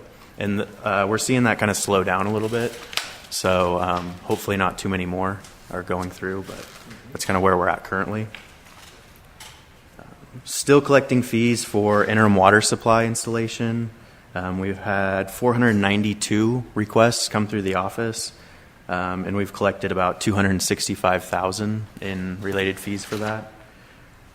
Could we go back to 2I? Yeah. It says that the district has processed 1,569 customer requests for permanently disconnect service. Yeah. And does that mean they just want the water turned off and they don't want any service from us ever? Or is it something that they might come back to us? They're permanently disconnecting, so if they wanted to come back to us, they would have to pay the labor, equipment, material overhead to reconnect at that point in time. Well, do we go out and actually, so we're short of manpower, do we actually go out and shut off their meter? The meter's shut off currently, so if they wanted interim water, we would not allow that if they had permanently disconnected from service. So the meter's shut off on almost on every parcel that hasn't been requested to be turned on. So that is the case. We haven't went out there and pulled their meter out of the ground because at this point in time, we don't have the labor to go out there and pull their meter out of the ground. But when we would go back to reinstall services, their meter would not be reinstalled until they You haven't locked reconnect. the meter either. Huh? You haven't locked the meter if a meter's there? No. So they could actually go out and turn the water on? They could go out and steal water if they would like. Yeah. Okay. But that's stealing water. And these requests, are they coming in quickly or just slowly, or how is it coming? So that's the thing. That at first they were coming in pretty quickly, but they have slowed quite a bit in the past month or so. So we had 1,500 in the past 3 months. We had 150 in June. So June, you had 150. yeah. Thank you. So if someone requests their water to be the meter, they want to disconnect, and then they decide to sell the lot later, so then the new owner would then need to pay the reconnection fee of $500. $500. Up to Okay. 500. That is correct. Okay. And we're trying to make sure we're making that clear to the customers when they choose to disconnect, because that could be a potential selling point of the property. That's They what don't I've have to told pay the that. people that have asked me is if you're actively selling your home, pay the $21.49. It's a great selling point. You know, if you are in Idaho and you're never coming back and you just don't care, do whatever, you know. Yeah. But it makes your lot worth more, just like trying to protect your septic tank. Right. You know, if you're selling a lot that has an active septic tank and you're still hooked to PID, you're going to get a few more bucks. Good point. I got a call today from a gal who moved to Sacramento, never coming back, and I get this bill in the mail for 200 and something bucks. What's that for? Right? So I tried to explain to her 21 about it. Well, I didn't know about that. She says, I want a refund. I said, well, for that you'll have to call this guy that I know. Yep. And because if there is no policy, I'm not going to give an answer. So I'll give you what our policy is. If someone gets this lien letter, this really nice pink lien letter, if it's 200 and some dollars, that tells me they probably have a pre-fire balance. There's a balance there that water use. We're not reversing any of those charges. Those are hard charges. They used the water. They were there. But if they want to permanently disconnect and say, I don't want this, we have been lenient for them to say, okay, we'll reverse those charges back to the date of the first bill for that interim or for that standby charge, and we will refund you that if you paid it, or if you haven't paid it, which most people haven't, we'll just net it back to the pre-fire. Okay, good. Are we going to, I'm just jumping way ahead, but we got 40 pages of delinquents on bills, and that's the most I've ever seen. It's the most I've ever seen. You know? That's the most we'll probably ever see. Well, a little different Probably ever situation. seen, you know? right. Yeah. People aren't even here anymore. So I think that covers the first page. So legally wise, are we under a time frame to put a lien on the property? Yeah. So we have. Do we have to pre-lien it within? It's a different agenda item. Oh, sorry. I'm sorry. I missed that it was an agenda item. Hadn't got there. I did have a question on 4 here, and it talked about we're doing the flow testing, the residential flow testing. How much time are we spending on that? Is that a big time gobbler for our crews? Is Jim doing that personally? No. Tyler. Oh, Tyler. West, Okay. He's our distribution super, Right. or distribution. What is it? Operator? No, distribution He's on the flow operator. chart there. Yeah, Operator, right. System operator. Yes. He's doing them. Jim did train him in it. Right. To go out there and do the flow testing Okay. for it. But it is a requirement for the building permit. Right. So it is something that we want to make sure that we're getting done in a Right. manner that's not going to. I was just thinking, if it takes so much time, maybe we just contract that service out or something. I don't know. I would just, Yeah, it's a service we could contract out, but it's not a service we could get reimbursed for from Oh. FEMA standpoint. Oh, okay. Because it's normal operations. Okay. and it's not taking a tremendous amount of time. Okay. And it actually, in some ways, it gives us some information about how the system. Okay, okay, thank you, just curious. All right, so the next page, I'll go over kind of like a brief budget to actual, but overall total expenditures were within expectations. Even though the budget was made pre-fire, we still kind of fell within that generally. And then B, some highlights. The total insurance proceeds we received so far was $1,350,000, and total funds we've received from FEMA Cal OES was the $1,217,000. Yeah. How much money was that from all our burned up equipment back there? Have we gotten money from the insurance for that, where we could replace some of those? We've gotten pre-funded for some of the losses, so there hasn't been an identified check for specific items yet. We're meeting with him tomorrow to go over those specific items, but there is an opportunity for us to start replacing those items. And so Clint's actually up there kind of shopping for some of those items right now. We're going to replace as needed, though, based on that we had a loader and 4 backhoes. We're not going to replace them all today. We don't have the manpower anyhow. Right. But we have one backhoe that's leased, it looks like. It is. And all the rest of them burned up, and so did the other miscellaneous equipment that we spent a lot of money on, the ones to chew up asphalt and so forth. Yep. So we do have the funds available to replace what we need currently, and so Clint is shopping those to look for something that is the least cost alternative. Who's Quentin? Clint? Our mechanic? He's a mechanic. The mechanic. Okay. Yep. Why haven't we removed burned up equipment? Because we've been talking to insurance about when do you want to get rid of these things. So that'll be a question. I don't know how many times. Flatbed trailer where you can bring They it? want to send an appraiser up. They want to send an appraiser. Burned up equipment Yeah. to get rid of them. So it's been sitting on the trailer waiting for the go-ahead to say get rid of it, because we do have the scrapyard in Chico's ready to take it. So we will ask that question tomorrow. Thank you. Interesting. Probably the next page. All right, so this is kind of an overview of where we ended up at the end of the year. It's a little bit of a weird comparison because the budget was pre-fire. But even with that, if you look at our total revenues, just under $8 million, we only came out about $1 million or so below where we were at with our pre-fire budget. So not too bad considering all things. And our total operating expenses, we came out just about $7 million. We had budgeted pre-fire for $7,461,000. That number includes all the stuff that we've been doing so far in response to the campfire. So we came out about $400,000 shy of our budgeted total expenses, even given all that that we've responded to. And then if you look kind of at the very bottom. I got a question. Yep. Revenue, Paradise Fire Department, you have 0 for this coming year. Yeah. And later on you have, I think, $70,000 later on in your report. The actual. Oh. It's on the actual right here.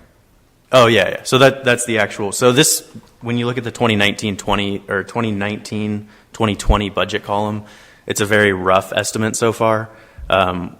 I'll be working out the details with Kevin this coming month and have a more. So you'll solidified. have some figure for the fire department and for that. We just fire put hydrants. Is what that is really. Yep, kind of just came in on the conservative side so far, but we'll have a more solid figure for that. Yeah, Thank you. coming up. And actually, that's a good transition. If you look at the bottom of that 2019-20 budget column, we're currently estimating a decrease in cash of about $5,196,000.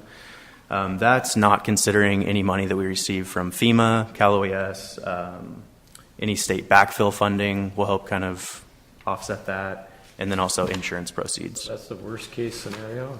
Exactly, yeah. And And we're applying for the CDL loan also, which Yeah. is the FEMA loan that you can apply for to use for operational.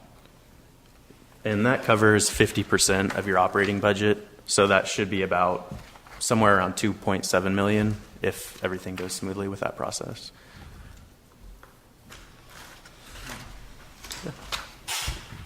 There's also money still available through, and we've submitted a claim. We're just working through the intricacies of the claim for business interruption insurance that we have available for us through the insurance proceeds.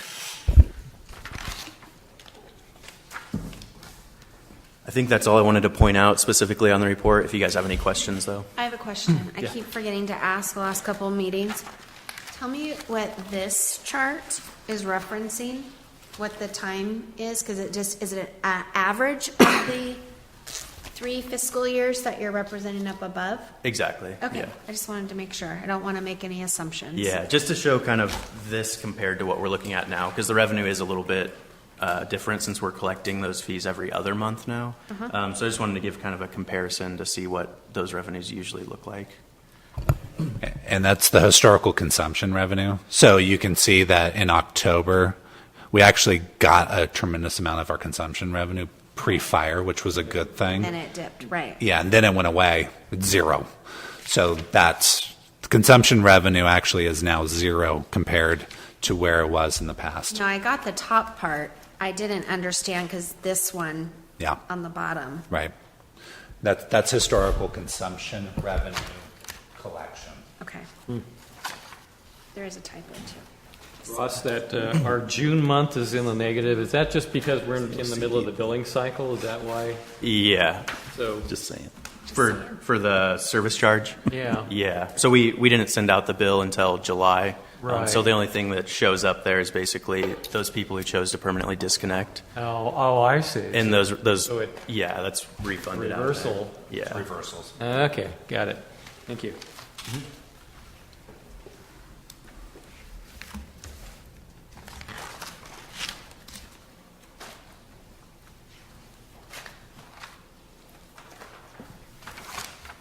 Let me just take a motion. Any other questions? Yeah, on page 20. I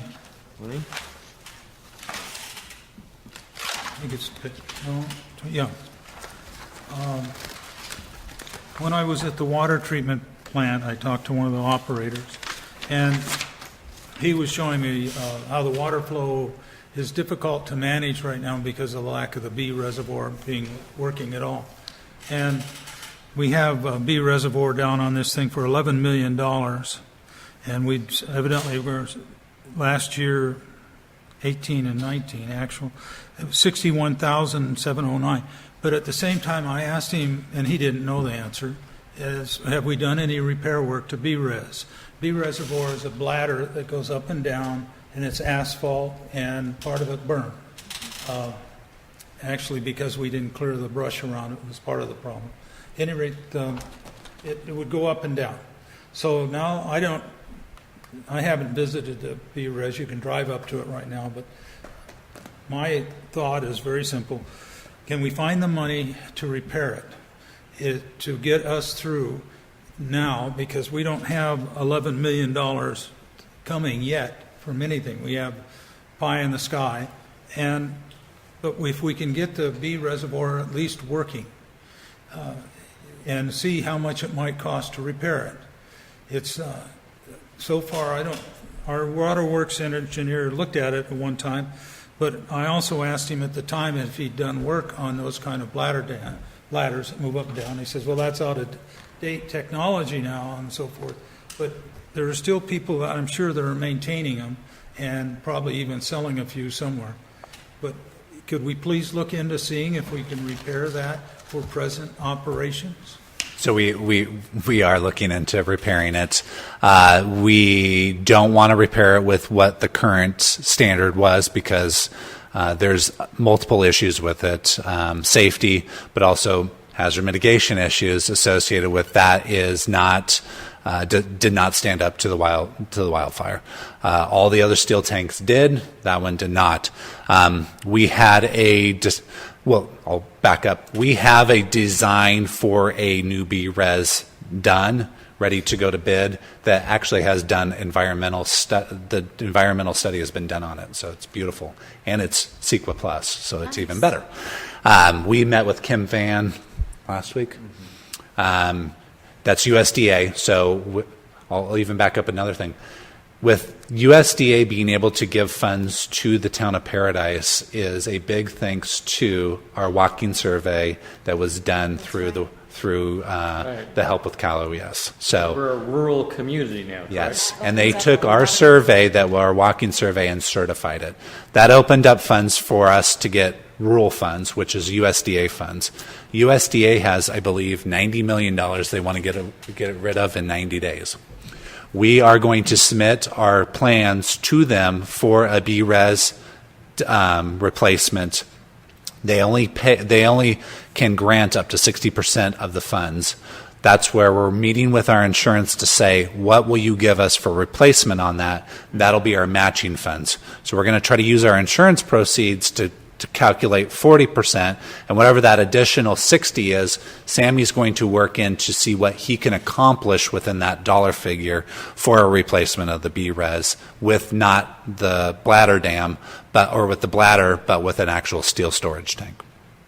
When I was I'm still technically on the RCD board. I haven't gone to any meetings for almost a year because of the fire. I'm a advisory board member. I don't have any vote or anything. But I talked to Dan, who is the NRCS office guy here, and about monies for forest work, and being that they had the USDA funds available for that, for farmers and ranchers and so forth. And the answer I got back was, you're a special district, and we cannot, at that time, give funds to you because you're a government agency. Now, I don't know, with this thing of the population being down, maybe the town now has a way of getting money, but I do not know, because I'm talking to him about something else, and I haven't asked about this because it just came about. But I would suggest you get a hold of him. He's the NRCS officer, and then in the same office complex are all the officers for giving out these kind of funds in Oroville, in the same building. And I have the gal that's in charge of this card at home, but you need to ask before you count on that money. The government is the government, and they have their rules, and I would hate to see us get all excited about some money and then find out that, well, it's not for us, but it's for the town. Kevin is talking directly to USDA. So Okay. he's talking he's going right to the horse. She is the horse. Yeah. My question was, you're only looking at grants with the 60%, not the loans? Because usually they have the loan option or the... We were hoping just to get the 60% plus the additional In the grant, right? on the grant side. But not the loans. We would entertain the loan if we had to. But, yeah, We would like to try to get grants. No, Grants. Grants. Yes. Yeah, but We don't want to take any more debt. No more debts. But it's a big deal. But I wonder if we'd even qualify if they looked at our debt, unless they have an exception for it. Right. It's a good point. That's a really good point, because they do look at that. When you get for years I've dealt with not just PID, but with the federal government and state and stuff. And boy, you make sure you talk to the right people and you get the right forms and everything else, or somebody will come along and say, no, bang, it's gone. I think it's really important, though, to recognize the decision made to do that walking count is going to have tremendous positive impact Right, for the entire town. right. And before, there was no way that we would have been able to receive those funds because Paradise was not didn't meet the thresholds. We had too much population. And the other thing to consider is that USDA funds, there's community facility monies, and with the PSPS that's happening with PG&E now, that's something to consider as well, is tapping those funds for prevention and facility needs for things like generators, Right. things like that. Yep. And so it's actually quite a gift that they have Lowered the population. lowered the population and I realize indicated us that. as rural. I'm just hoping it's all true. Oh. But I'm here, sitting over here saying, oh, please dot the i's, don't let anything get by. Maybe you need an agenda item next month on this. Let's see how far we get going on that.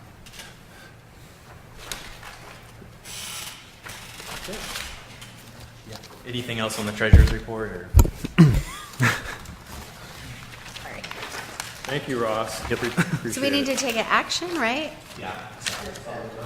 Oh, public comment, go ahead. Well, I want to ask, since you mentioned we don't pull meters, who is pulling them? Because I have neighbors where it's laying on the dirt alongside it. Who pulled it?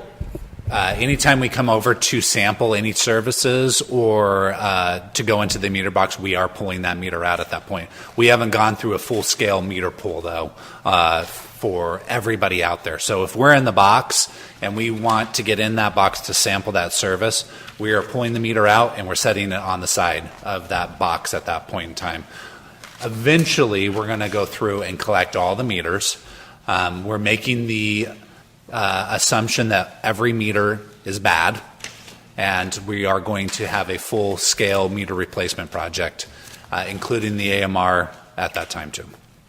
Do we have anybody in the meter office? There, We- I didn't we- see anybody in there. We have two. There's two servicing meters? They're in the meter service, and they're in the meter department, correct? Yeah. But their job right now is not to go out and pull meters. Well, I've had, I don't know why, but at any rate, I've had people end up with faucets after the meter left. So they could use the water for whatever they wanted. I've seen them. You say that one more time? Instead of a meter, there's a faucet. So you can plug a water line into it, a hose, turn it on. Yeah, that's not good. That's I've not. seen several of those, and I thought some of them, I thought it was even BID employees. Yep. The only time you would see a extension of that, if it was not a backflow, would be a sample riser, which is our testing facility, how we test the service. So who would open the box, take the meter out, put in a pipe that goes from where the meter was to the house line? A jumper. That would be us. So if the meter is completely burnt out, we put in jumpers, and those jumpers are in place of a meter. Okay, works for me. Yep. Thank you, Ward. Okay, thank you. Let's move on to, we need a motion. Yeah. Anybody have a motion? I'll make a motion to accept the treasurer's report. And that's it. Second. All those in favor? Aye. Motion passes, thank you. First one done by yourself, Ross, mostly. Good job. He's done a couple. Had a couple, but yeah. I concur, though. It was a very good job. Thank you. All right. Expense approval report. Checks.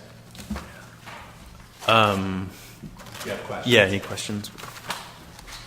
Oh, I'm Check- supposed to be checks? first? Any Yeah, questions? I've actually got something in here. The last two meetings, I haven't done any homework, so this one, yeah.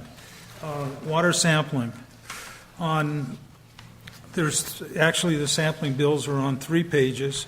The main one is page 23 for $35,000, and then on 24, there's some, 29 and 30, and this is why earlier in the meeting I was talking about, I don't know what the total is, I didn't total them up, but that would be enough, I would think, to provide money for our own small lab that could work at the time, at the situation we're in now, and then later on shut down if it was so inefficient. But it would certainly help get that bottleneck going. So, and the others, let's see, I've got some others in here marked.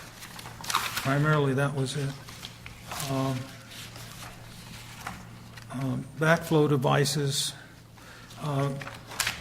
There's a whole bunch of stuff from J.W. Wood on page 27, $14,000 worth of stuff. It's got job titles and it doesn't say anything, so I was curious, was any of that money there going for backflow devices? Yeah, I don't know if it's specifically backflow, but that's all basically in that job number 18-F1. That's basically our classification of everything fire related. So it could be repairs to the system. I'm not sure if it's specifically this vendor is going towards backflow devices, but Okay. potentially, yeah. Thank you.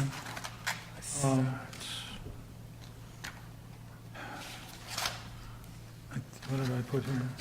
Oh, replace old water treatment plant. That's the circle. That was a plan. It was only ran for a year, and it finally was paid off 2 years ago, I think. And it needs to be, what do they call it? Destructed. Demoed? Huh? Demolition? Demolition, yeah, demo it. And when the first time I heard that term, I thought of demoing a car, not tearing something apart. But that was just a note I had in here, and replacing it with solar panels on the property there at the water treatment plant. Doesn't have anything really to do with the checking. Let's see. So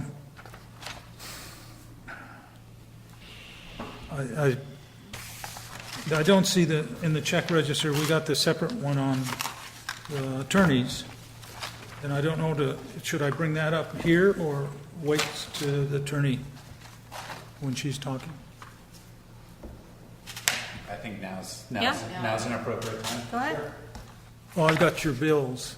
We get that. And I have questions because the campfire on the current balance on the front page is $20,110. Are you looking at the May bill or the June bill? This, turns out, was, let's see, it's stamped July 15th. I don't know, it's page 1, billing date, June 30th and 19th. Okay. And the total per campfire alone is $20,000. The the lawsuit from the employees is over $3,000. And those really caught my eye because we ought to be able to get something done about the employees' lawsuit. It keeps dragging on, and I know the directors do not like to have their names on it. I'm one of them that's been on there from the very beginning of it. And I don't know how much it's cost us, the last 2 years we've been Be involved in careful it. talking Yeah. about that in the meeting. Yeah. Yeah. No, I'm going to talk about this part of it because I'm not talking about particulars that were discussed in closed session. This is just bills I'm talking about.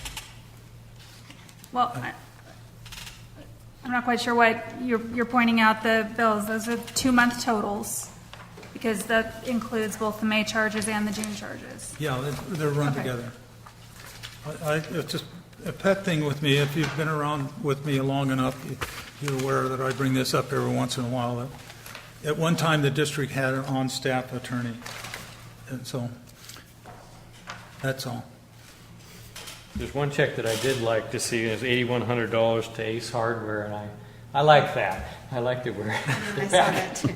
Keeping it local. and we're spending. Buying lots of parts from them. Yeah. We were trying to give as much plumbing business to them. Yes, that's fantastic. Nice. Thank you. I have a question. I'm just,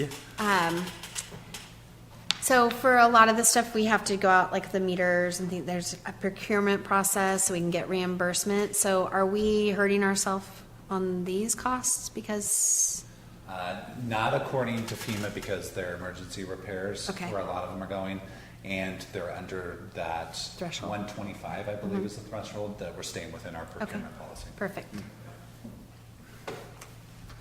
Any other questions on the checks? No.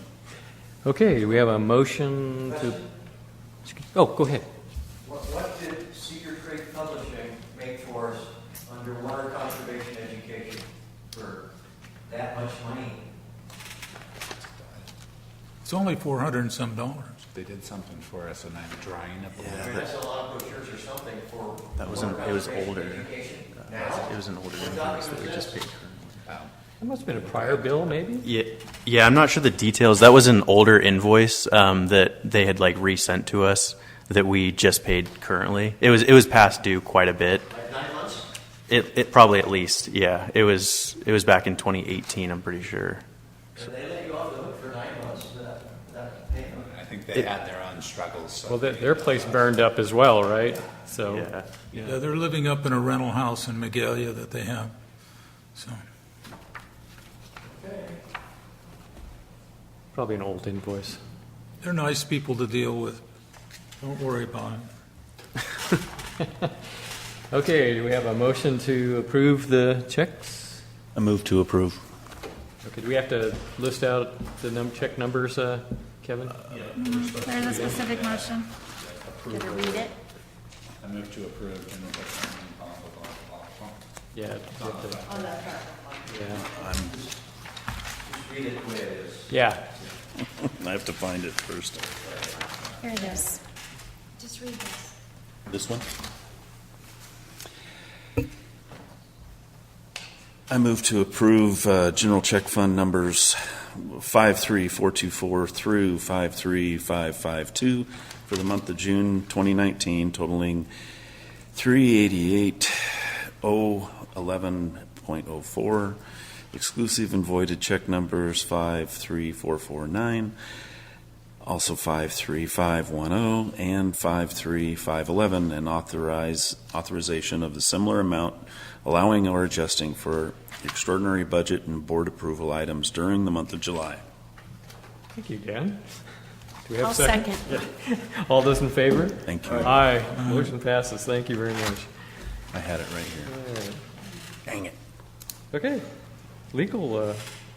I do not have an open session legal report tonight. Oh, okay. Thank you. Okay. I'd like to make a motion.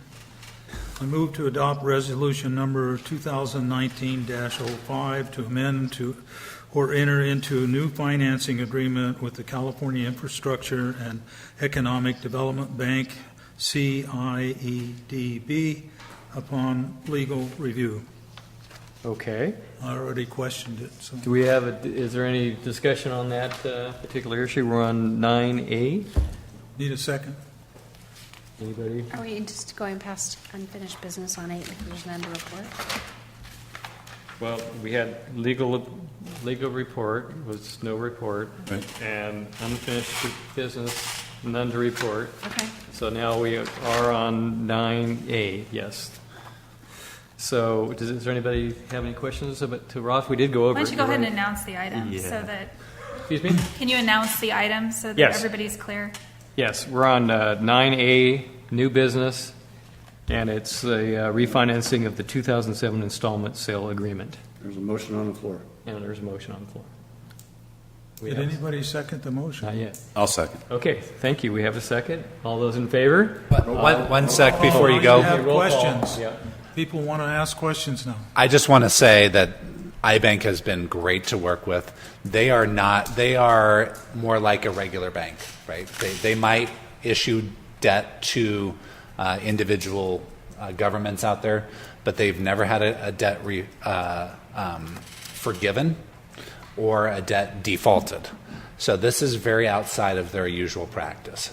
So for them to refinance this in the way that they have with that 0%, zero payments for 5 years with the 1% going forward is an outstanding gift to the district that I they're think doing for it's us. fantastic. Yeah. So I just want to kind of put that on record that this is an outstanding offer that the executive director came up with for us to do, and so I just want to give that credit. It's too sweet to pass on. You can thank them for us. How about And so that? me and Ross will be attending their board meeting. They are going to the CAL FIRE video. They're going to play that before our agenda item, and then they're going to show our progress, our video of how we're going through the progress of testing during their board meeting, so that the board itself understands what we're going through, and then we'll present our item to their board. So I just wanted to kind of get that on record. Great. Word, any comments? Okay. Now we can go to roll call. Director Nancy? Yes. Director Dawson? Yes. Director Trudeau? Yes. Director Kellogg? Yes. President Sillick? Yes. Passes 5-0. Thank you. Okay, let's go to 9B, cleaning up piezometers.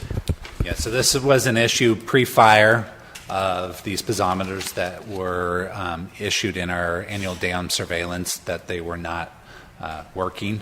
And so we reached out to Gentera pre-fire to go out there and to inspect these, but we're assuming that they're probably damaged through the fire.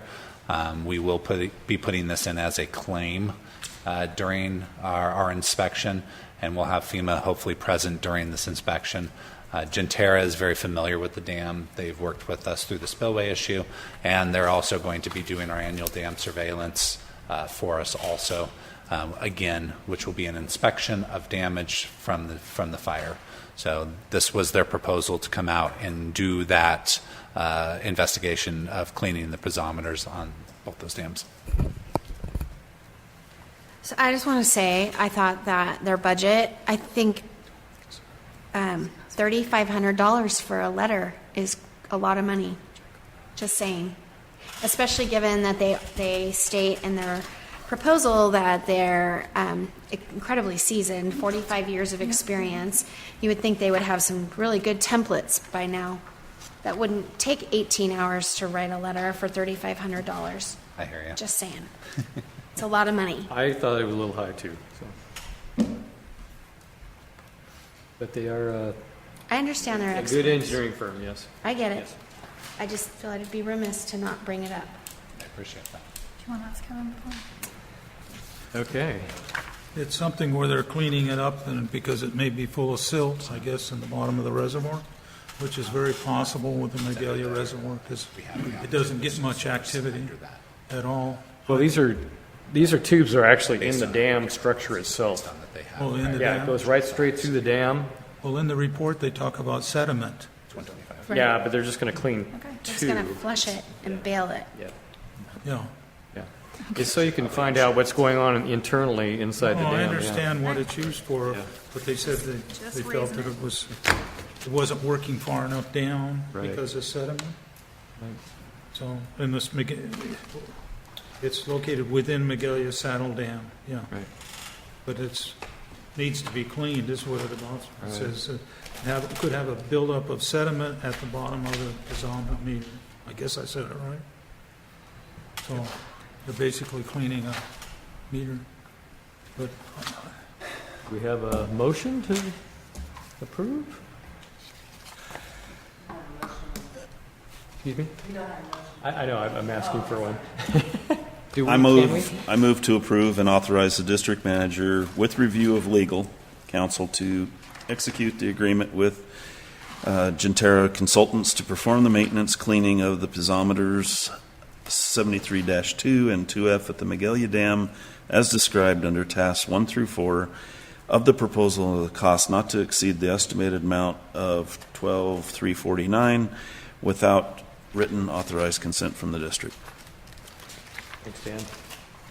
Second? Are we moving to approve it or investigate it? Was moving to approve. Approve it, okay. I'm sorry, I couldn't hear the whole thing. Moving to approve. I'll second. All those in favor? Aye. Aye. Motion passes, thank you. Okay, let's go to 9C. Appropriation limit of the district. Yeah, this is a procedural issue. Under California state, you are required to establish an appropriation limit for your property taxes. So what happened was when Prop 1 came through, based on that they limited the property tax to 1%, they required you to start developing an appropriation limit at that point in time, that if you received more than your appropriation limit based on the calculation, you would refund that back to the state. So we're required to take that calculation, make that calculation every year. So our appropriation limit increases through a escalator every year. So our appropriation is actually $1,649,000. We receive $250,000 worth of property tax. So I think we're well under it, but it's just a procedural type of thing to approve. Okay. Any questions? Okay. Do we have a motion? I move to adopt resolution number 2019-04 establishing the appropriation limit of the district at $1,649,619 for the fiscal year of 2019-2020 pursuant to Article X111B of the California Constitution. Thank you, Dan. You're on a roll down there. Thank you. Bring them on. Roll call. I'll second. Okay. Now we can have a roll call? Director Hansen? Yes. Director Boston? Yes. Director Cordova? Yes? Director Kellogg? yes, President Select? Yes. Passes 4-0. Thank you. Okay. Okay. Indeed. Based on our formulation as an irrigation district, we have the power to lien properties for any delinquent charges. Based on that, you have to notify the customer that there is a possibility of a lien, and then you have the opportunity to transmit those liens to the property tax collector of the county by a certain date. I think it might be extended this year to 45 days later, but we wanted to be out in front of it. The customer then when the customer is notified, the customer can come in and pay that bill at any time, and that would take that lien off of their property. There's only a specific date and time, and I believe it's in August or October, August 10th, okay, that it becomes final. Once it becomes final, the actual customer's account is actually wiped clean on our side. The county then takes that and puts the lien on the property and immediately transmits that money through it's a couple payments, gives us 100% of that money back to us through the property tax payments that we receive. So in effect, we have no bad debt. There's two types of, there's not two types. There's liens that we're going to place on them, but a lot of them have pre-fire balances, and then there's post-fire balances. To be honest, we've already had quite a few people come in with their pink letters and paid their bill to make sure that they weren't liened. We've answered a lot of calls on that going forward, but I think it's a prudent way for the district to continue normal operations, to use this power to make sure that the district is receiving the funds that it is available to them. Was there only one way people were notified? Was that by mail? Yes. How about publishing it in the newspaper or anything? Was that done? No. Is there any due diligence that requires us to do that? No. I saw all sorts of return bills at one time. When I was visiting in Chico, they said they had boxes of return correspondence. Can some of them not have a mailing address that we can reach them at this time? We've tried our best to work with all different organizations to try to link mailing addresses up, and some of them they just never left a forwarding address, and they're hard to find. Yeah, I have a neighbor, evidently it's abandoned their property. It's not cleared or anything, but I haven't seen him for a couple of months. But a fellow came in to remove trees, and anyway, I won't go into that. He couldn't find anything. He tried 4 or 5 different ways to get a hold of them, and there was no trace. So I just wonder, then those are uncollectible, or the lien goes against the property, so it doesn't matter who owns the property. We still, eventually, we get paid by the county then, and the bill, okay, then the county will take care of it when the property changes hands. Correct. What was the final count? It's on the last It's on the last page. Yeah, customer count. I think it was How many parcels? 2,426. That's a lot. It's on page So- 92. I just wonder if we could do, I completely agree with going forward with the lien process. However, I know because of the mail issue and so many people have left the area, but there's still many people are still connected to social media and utilizing, this is a great opportunity to put it out on the PID Facebook page and Twitter, and but also to utilize the campfire zone captains to get that out. People are really connected, and they do not just social media for information sharing, and also, the town is also putting out the weekly updates, and that would be another place just to say, here it is. It's just one more. I agree, and I think we did talk about that in the community. We did. And I will double check with Mickey to make sure that we do get that out there in the social media market, and then try to get that out. It is in the newsletter, so But if they're not getting their mail, Are you picking up changes that the assessor's office is getting? Change of addresses? I'm not sure how LinkedIn we are on that, but we have shared data back and forth. I don't think that we're getting it immediately through the. So if I change my address with the assessor's office, you wouldn't know it? Not at this point. I mean, we would have to go on there and dig into it. Okay. When you put them out, would it be with the people's names on them, where here there's just numbers? When we submit it to the county, it's just parcels. When we send letters to them, it is with a name. But I meant if you publicized it on Facebook. We're not going to We're not going to publicize it. publish the list. We're going to tell everybody that's on Facebook to please contact PID, and if you feel like you have gotten this letter, or if you haven't paid your bill, or your property is going to be lien, just kind of an informational type of item to let them know. No specific lot numbers or anything? Okay. Okay. I need a motion. Yeah, we need a motion, sure. Anybody? I'll move to adopt resolution. Sorry. You're getting beat out, Dan. I move to adopt. I tried. It was too quick. Can I second it? Can I read it? I move to adopt resolution number 2019-06, transmitting delinquent water charges to the County of Butte to place on the secured tax roll. Second. All those in, roll call vote? Director Hanson? Yes. Director Boston? Yes. Director Pivot? Yes. Director Ball? Yes. President Fuller? Yes. Passes 5-0. Thank you. You know, tonight is the best operation I've seen so far of our new board of directors. You're really moving along, guys, Okay. even with me asking all my questions. Okay, we're on 9E, I think, huh? Okay, so this is a resolution authorizing online banking access to it's basically adding Ross as a administrator to the online banking access to allow him to upload funds into the system and then take funds out of the system. So they wanted a resolution from the board to authorize that transaction. Or the authorization. Any questions on that? Discussion? Fantastic. Do we have a motion? This is just housekeeping. Yeah? I move to adopt Resolution 2019-07, authorizing acceptance of the Tri-Counties Bank Treasury Management Services, designating authorized administrators for online banking access on behalf of the district. A second. Thank you. Director Hanson? Yes. Director Boston? Yes. Director Pivot? Yes. Director Kellogg? Yes. President Fuller? Yes. Passes 7-0. Thank you.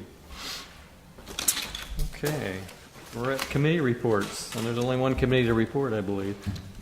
And that was the Community Relations Committee. We met yesterday, and Ward was there, and Shelby was there, and I was there. Like to speak on it?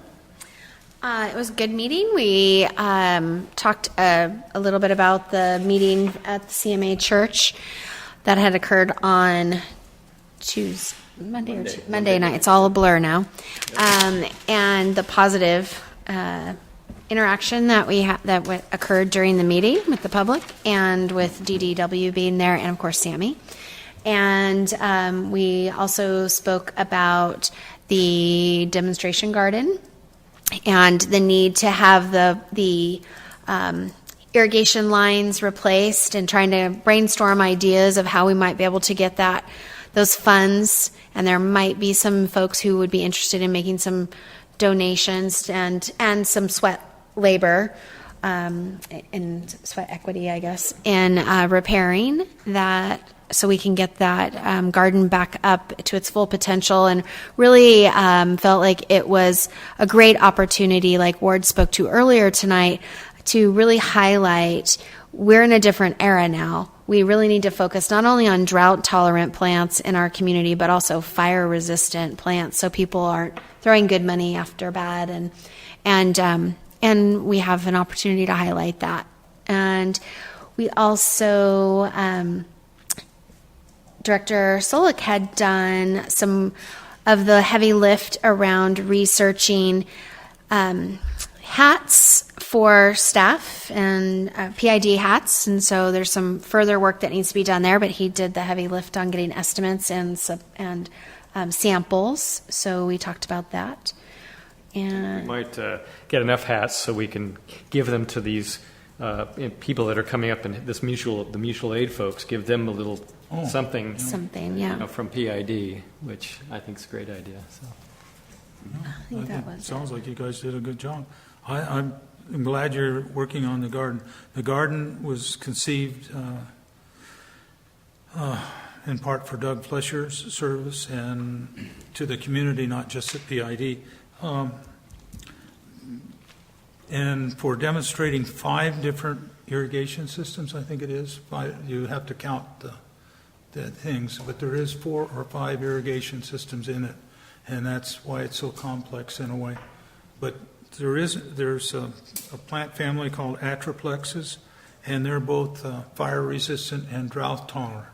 So you could actually, in one of the circles combined, and some of the circles have lost a lot of plants. The thing is, it was built with volunteer labor, and most of the money came in as contributions. We had some that the town had given us for landscaping around here. What was that, $6,000 or $7,000, something like that? It was a $10,000 deposit. 10,000, okay. And we'd made a deposit with the town when we did. It took a couple of years for that to come to pass. But, so, yeah, I won't write a very big check, but I'll be sure to get a check in for you. So I'm glad you're doing that. I think, I'm still thinking that thing can really be a valuable tool for the community and the schools when they get back to work and everything. And Kevin was there for the dedication and did some speaking about the garden, so I'm looking forward to his support for the garden. So he's smiling. I support. The support It's a good thing. We're going to get it back into shape, right, Ward? Okay. Ward, is there any kind of estimate of the damages or what it might cost to repair the irrigation system?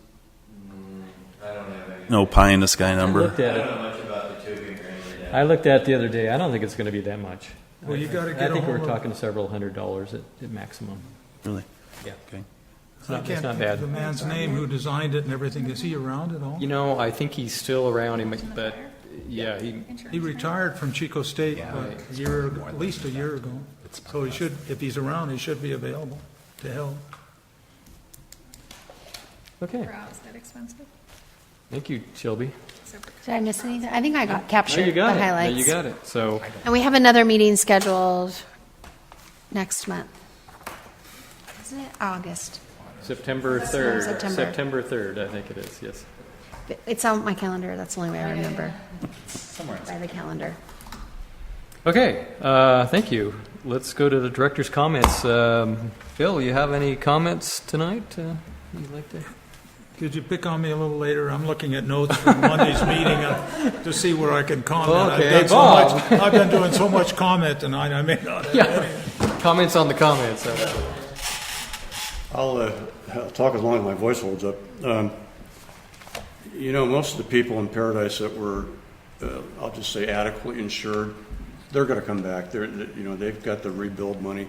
The ones I worry about are, I had a sister-in-law living in a trailer park with 100 trailers in it, and she was basically not insured at all, and these water meter things are going to cost them $500 a piece, and I think a lot of people can't afford it.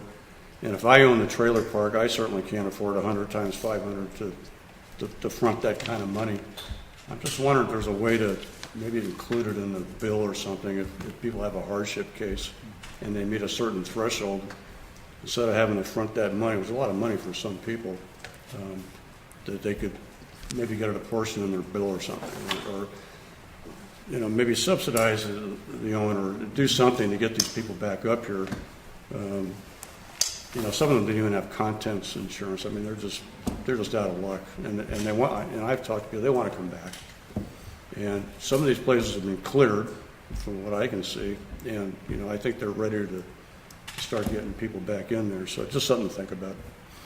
I'm aware of something. I'm not sure how true it is, but some of the mobile home parks, over the years, we've had incidents about meters and charges and so forth. Some of the parks have master meters, and then they divided it up. There was no more meters for each trailer, And so they divided it up, so there would only have to be one of the backflow devices. Yeah. And she's fortunate enough, maybe that would be Hopefully part she's of on it. that kind of a part. Yeah. On that idea, we had our CAP customers, or was it CAP program, where they got a discount on their water bills. Yeah. Maybe we could look at how many people were, have to pay for the meter and we're on the CAP program. Maybe that would be a qualifier or something like that. Yeah, we can bring that to the board to see if there's Some kind of connection, like Bob's saying, to help we people can, out. we can try to figure to see if there's some way to subsidize some type of funding on it. There's also opportunity. There's an unmet needs group that meets through the long-term recovery group in Chico, and they received a grant through North Valley Community Foundation to help survivors with any unmet need. And this might be something that they would perhaps consider if the survivor contacted the long-term recovery group. Coming up pretty soon. Yeah, and I think that obviously water is a big part of the recovery, and it's on people's radar already in the long-term recovery, and I think it's a great avenue to push people towards that. There's money there. Yeah, good. Thank you, Bob. That's it. Thank you. Dan, do you have any comments? I'm really pretty good. I don't have a motion in front of me. I'm good for tonight. Shelby, how about you? No comments. Well, thank you all, and I want to again thank our mutual aid partners that are coming in. I can't say how fantastic this is, and to have agencies lined up in the future is really, really great. So thanks to City of Healdsburg, who was here. Alameda County Water was here. Thank you if you're listening.